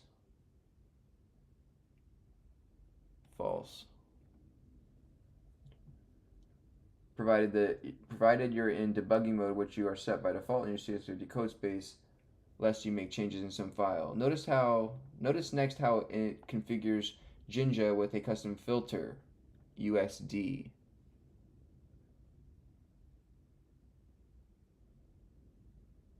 What? How it configures Jinja?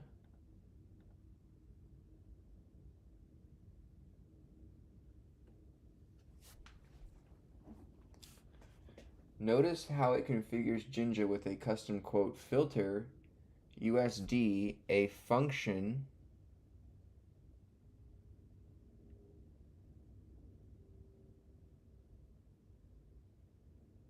What? USD. Oh, here.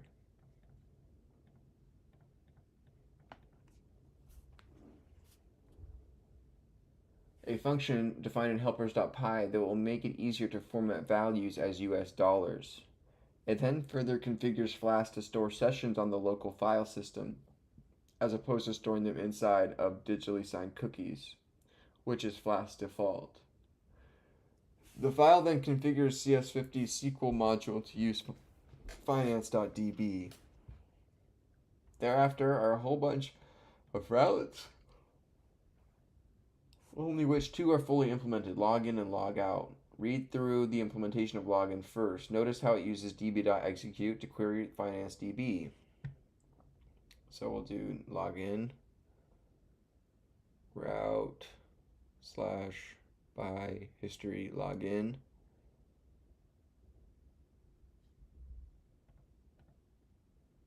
So this is the login function.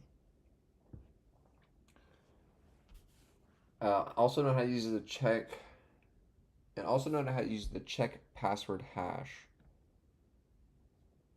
Okay, so login, we clear if user.method equal to post.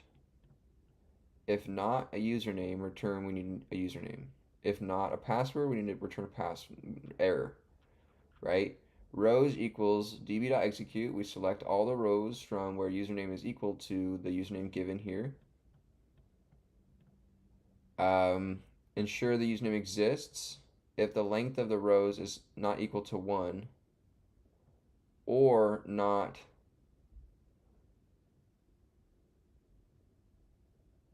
whatever this is, return to true, return invalid username or password.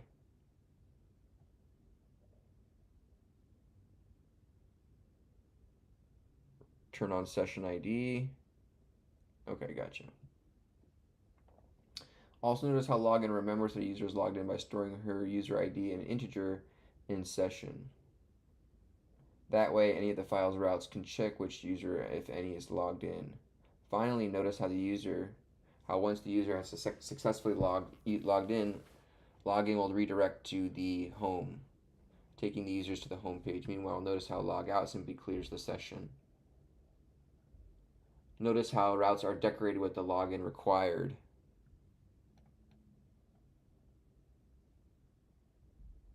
A function defined in helpers.py.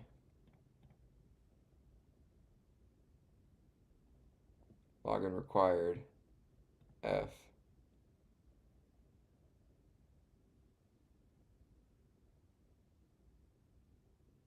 Decorate routes to require login. Wraps decorated function.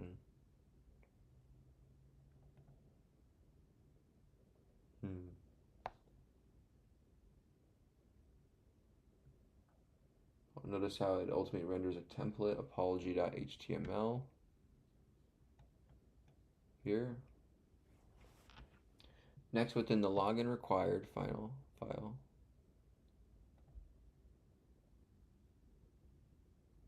No, login required function.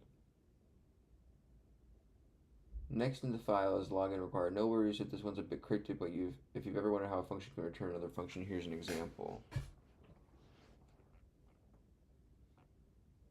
Thereafter is lookup, a function that is given a symbol. Netflix returns a stock quote for a company.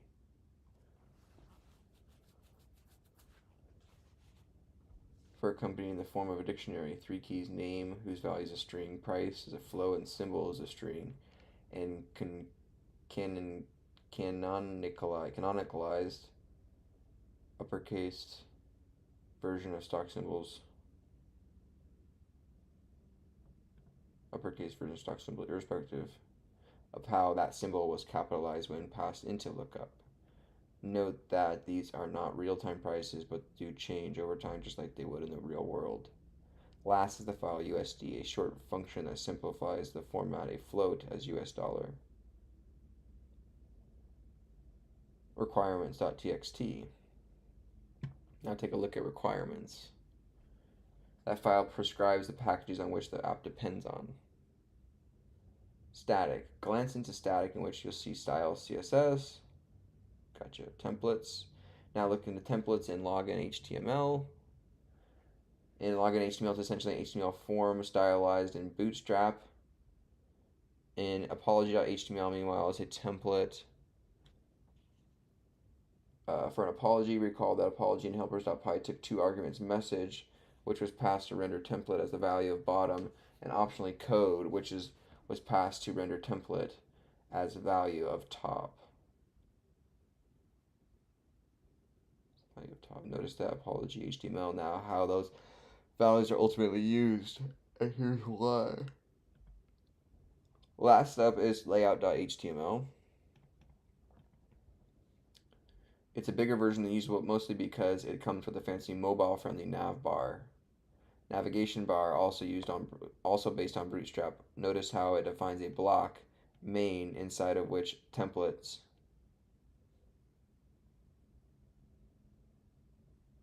block main inside of which templates, including apology HTML login, shall go.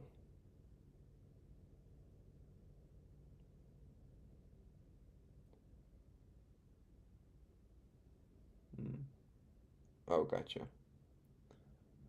It also includes flash message flashing so that you can relay messages from one route to another for the user to see.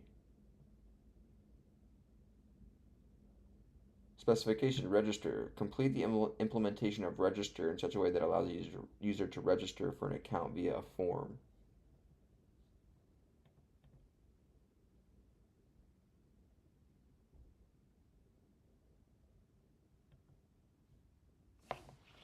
Note that CS50SQL.execute will raise a value error exception if you try to insert a duplicate username because we have created a unique index on users.username.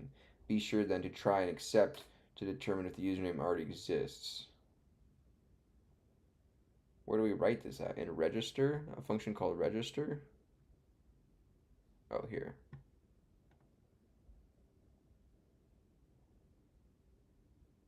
Okay. So we want to register.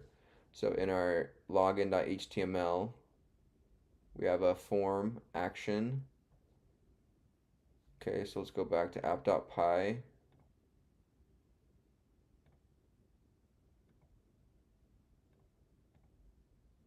And let's do, so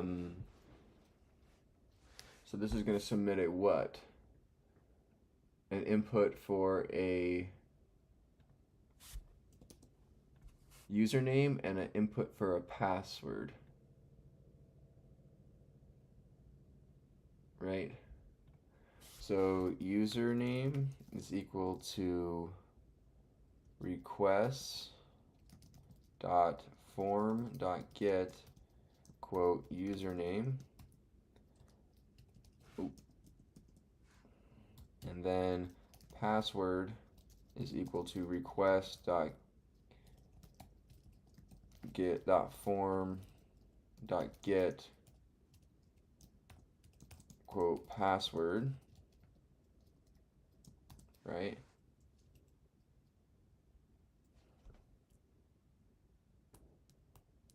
Okay.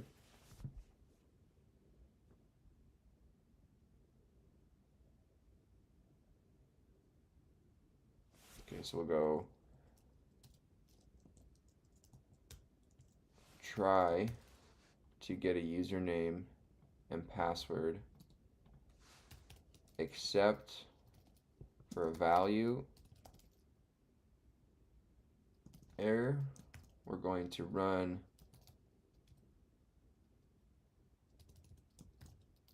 apology return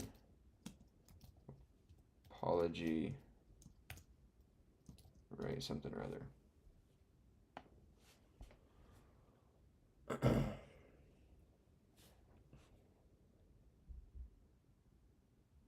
Require that the user input a password implemented as a text field whose name is password. Require that the user input a password.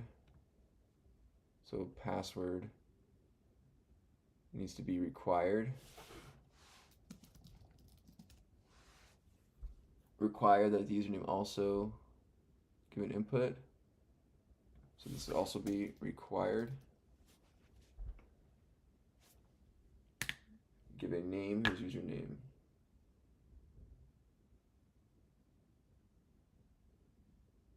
Render an apology if the user's input is blank. So the apology function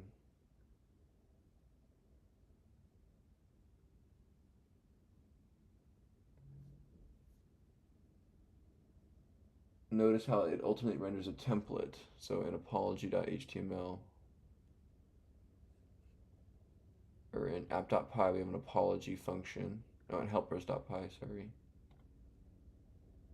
Right. Which takes in a message and submits code 404.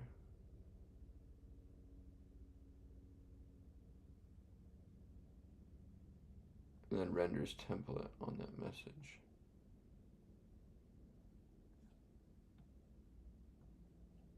So the message for this one is going to be invalid username, right? So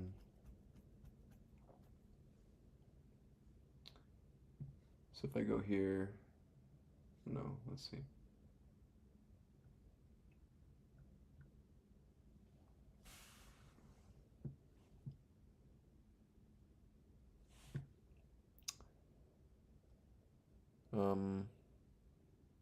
No pay for that. I'll shoot. Okay, so let's go down here. Register. Okay, so insert.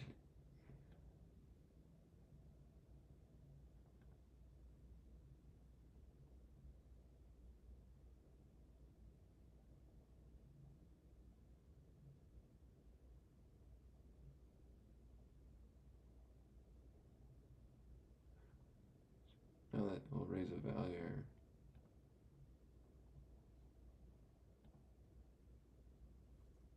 Value error.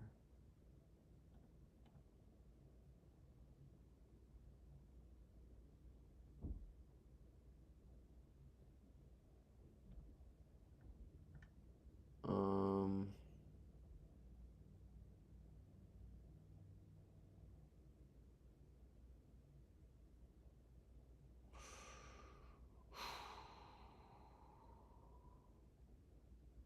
Login, required to register. So this won't actually be here, right?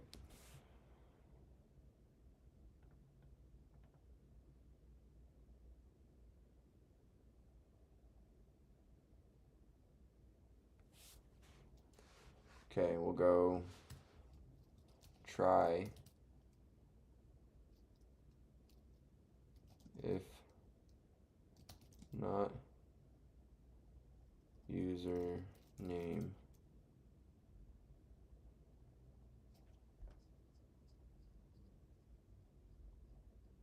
If not username, raise value error,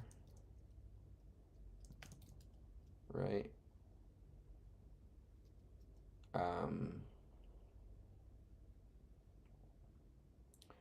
I will go db.execute, insert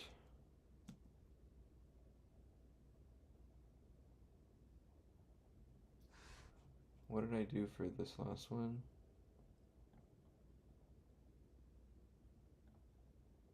Insert into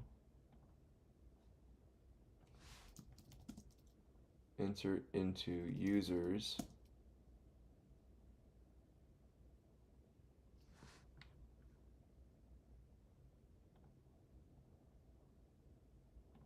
A tuple of username, password.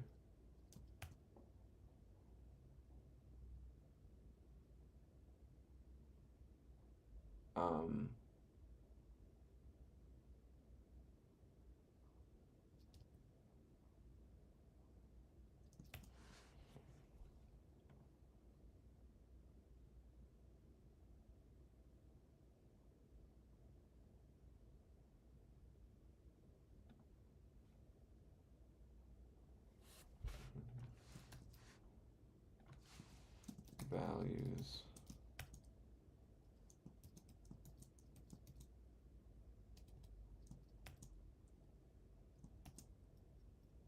Right, like that. Well, this one, select insert into birthdays, name, month, day. Oh, these are columns. These values, okay. So insert into these columns values, username, password. See you later, Outlaw. Appreciate you for stopping in tonight. Thanks so much, man. I'll see you tomorrow. See you, Tim. Have a good night, man. I'll probably wrap it up here soon myself as well. We'll probably have to take a stab at this one again tomorrow. These ones are a little bit long. Pause. Okay. Require that the user input a password as a text field whose name is password, and then require that the same password again implement as text field whose name is confirmation. And then that same password again implement as a text field whose name is confirmation. Oh, okay, so you have to enter a confirmation as well.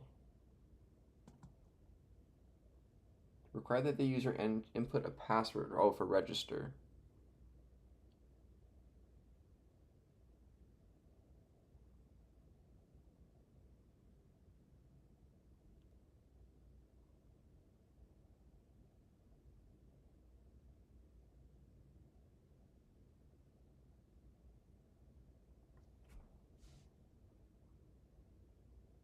login.html. We have.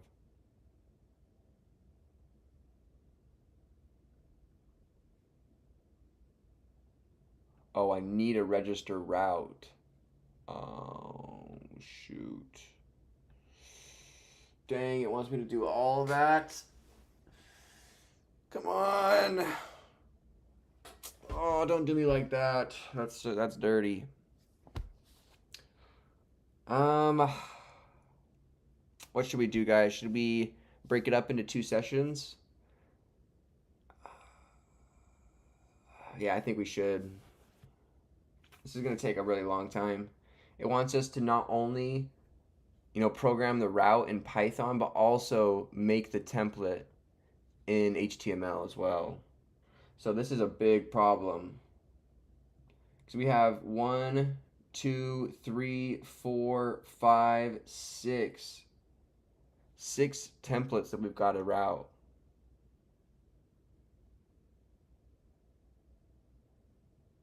Oh, that's brutal.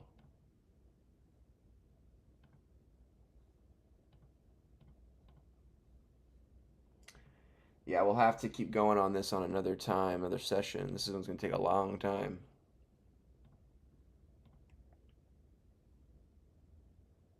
If you guys are enjoying the stream so far, feel free to, if you guys could, to leave a thumbs up. It really, really helps to keep, people coming into our streams and hanging out. Thank you guys so much for joining me. We've been streaming just over 2 hours and 7 minutes so far. I'm probably going to wrap it up here, though, for the night.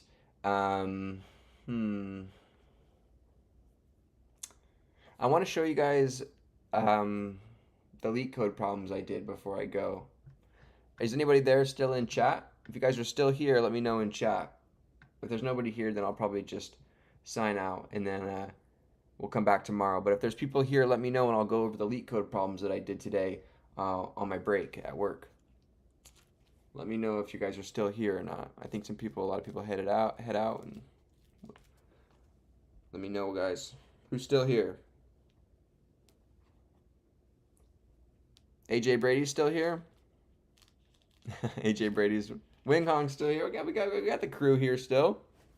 Okay, we'll pause on this one, and we'll take a stab at this one tomorrow. This second problem for the CS50X 2025 Week 9 problem set.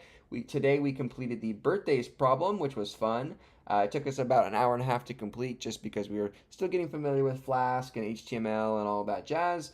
And now this one is going to probably take us even longer to complete, just because it seems pretty lengthy here in terms of the amount of functions we have to create. We have to make a register function within the route itself, but also make the route for the HTML page as well. So I just am kind of not wanting to do that right now. We've already been doing this for 2 hours now. Okay, let me show you guys the leak code problem we did. It's over here. So I think that we've completed one of these already on NeetCode, the NeetCode version. But I completed a new one today as well. So I did the valid parentheses today.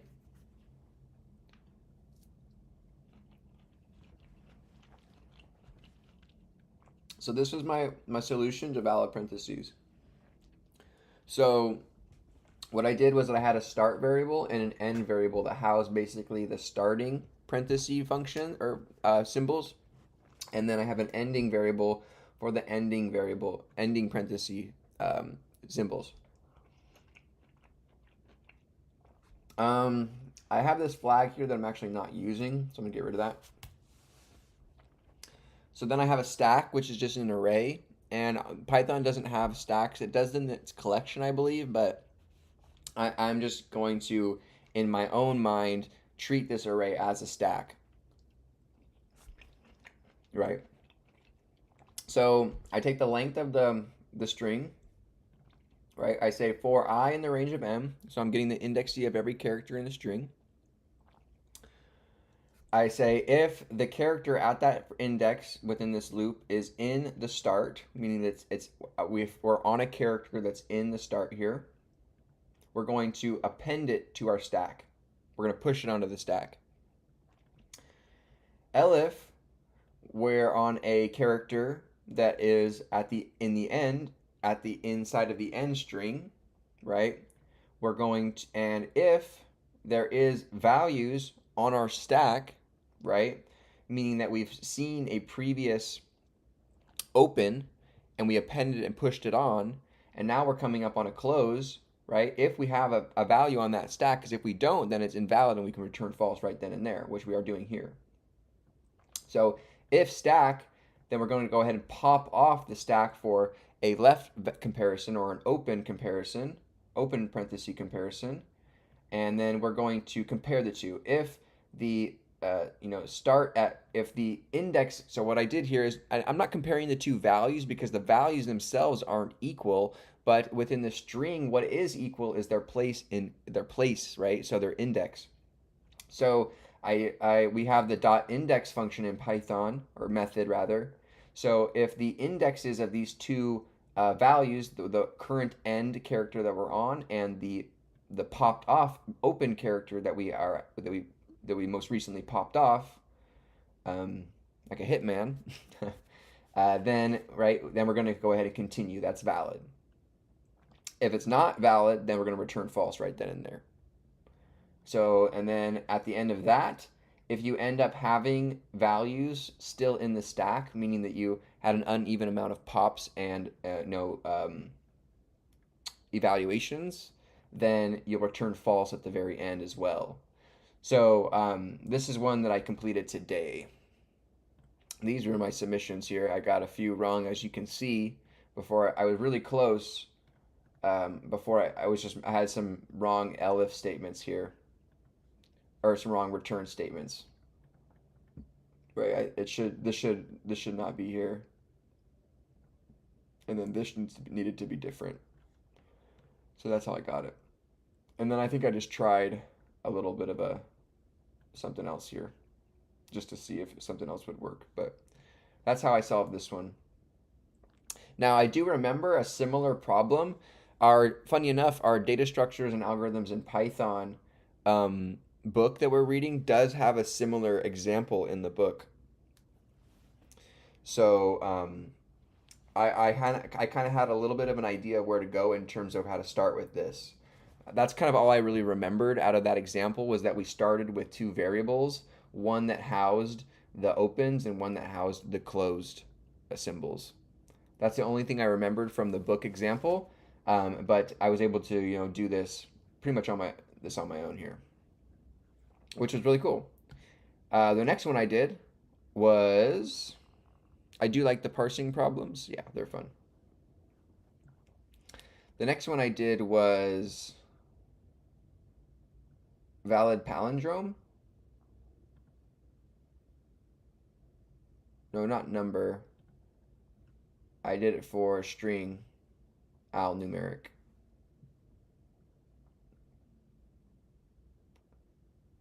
Valid palindrome here. So I did this one. This one wasn't too hard either. So I have a couple of submissions here. This was my first attempt. Right? So this was my first attempt where I have a pointer at 0 and have a pointer at the end of the list. So a two-pointer approach, one at the start and one at the end. I say while I is less than or equal to j, right?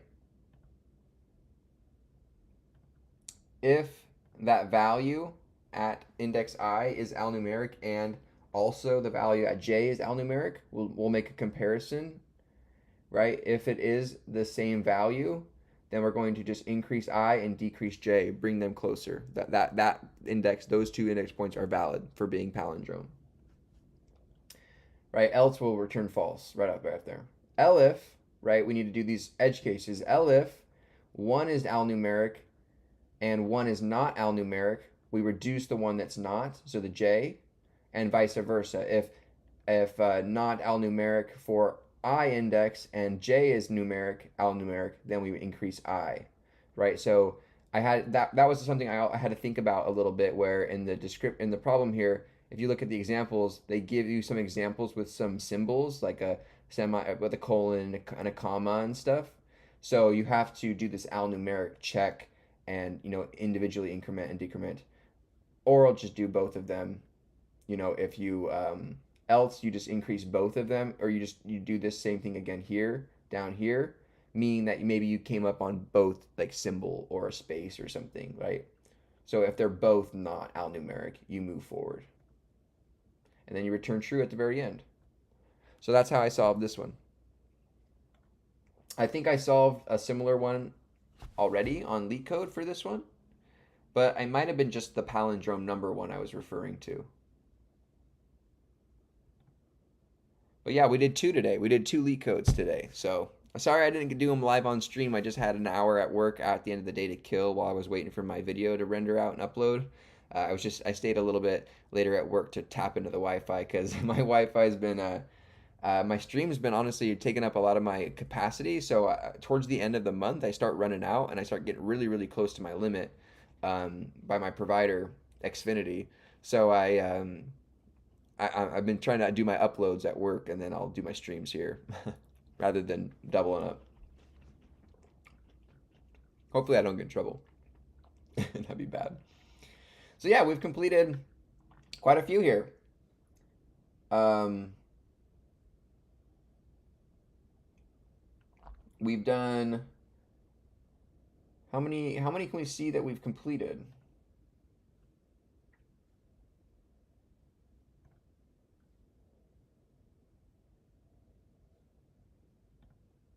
Problems, status, solved. Mhm. Okay, so we've solved a good 12, 14 total. We solved 14 total LeetCode problems. Woo!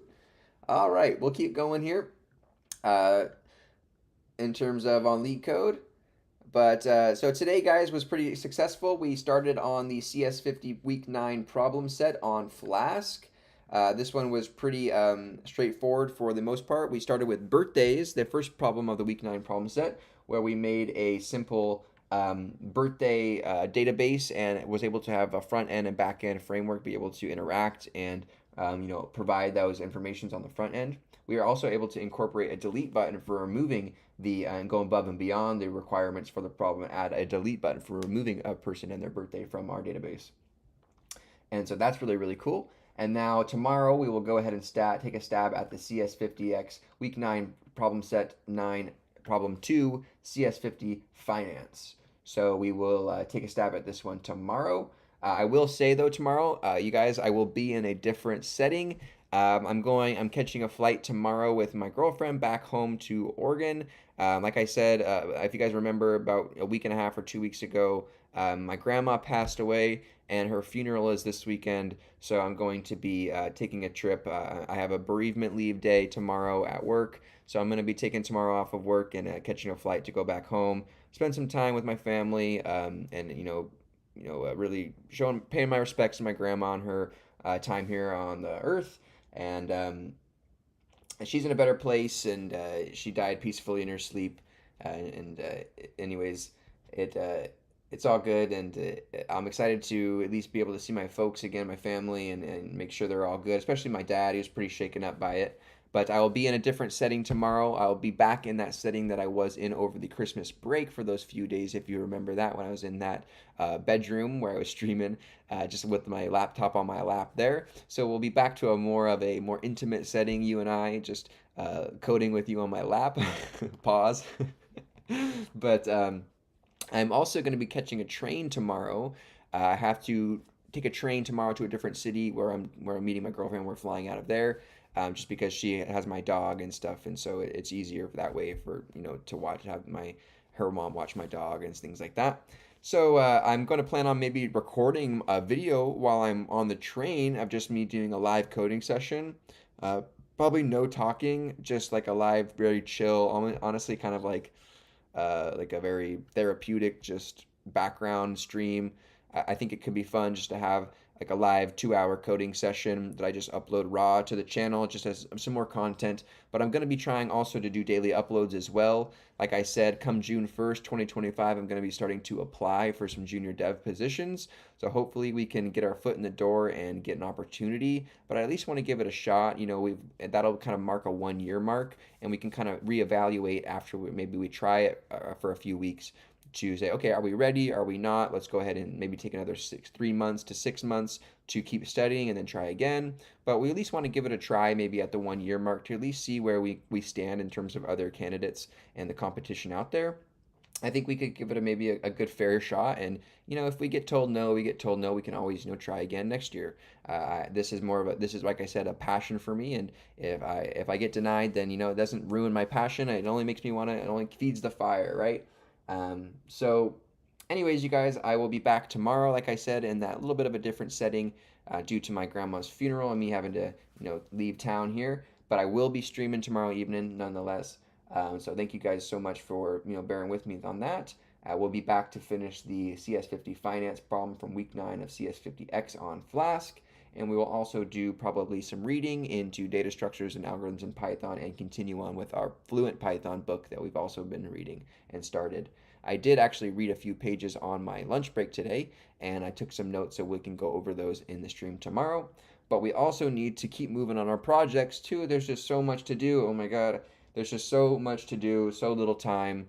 But we don't want to beat ourselves up, because we're only human. We can only get so much done in so little time, and only focus on so many things in so much time. So make sure to give yourselves a break and give yourselves a pat on the back. We're doing a lot here, and it's we're really trying. So thank you guys so much for joining me. I'll see you guys tomorrow.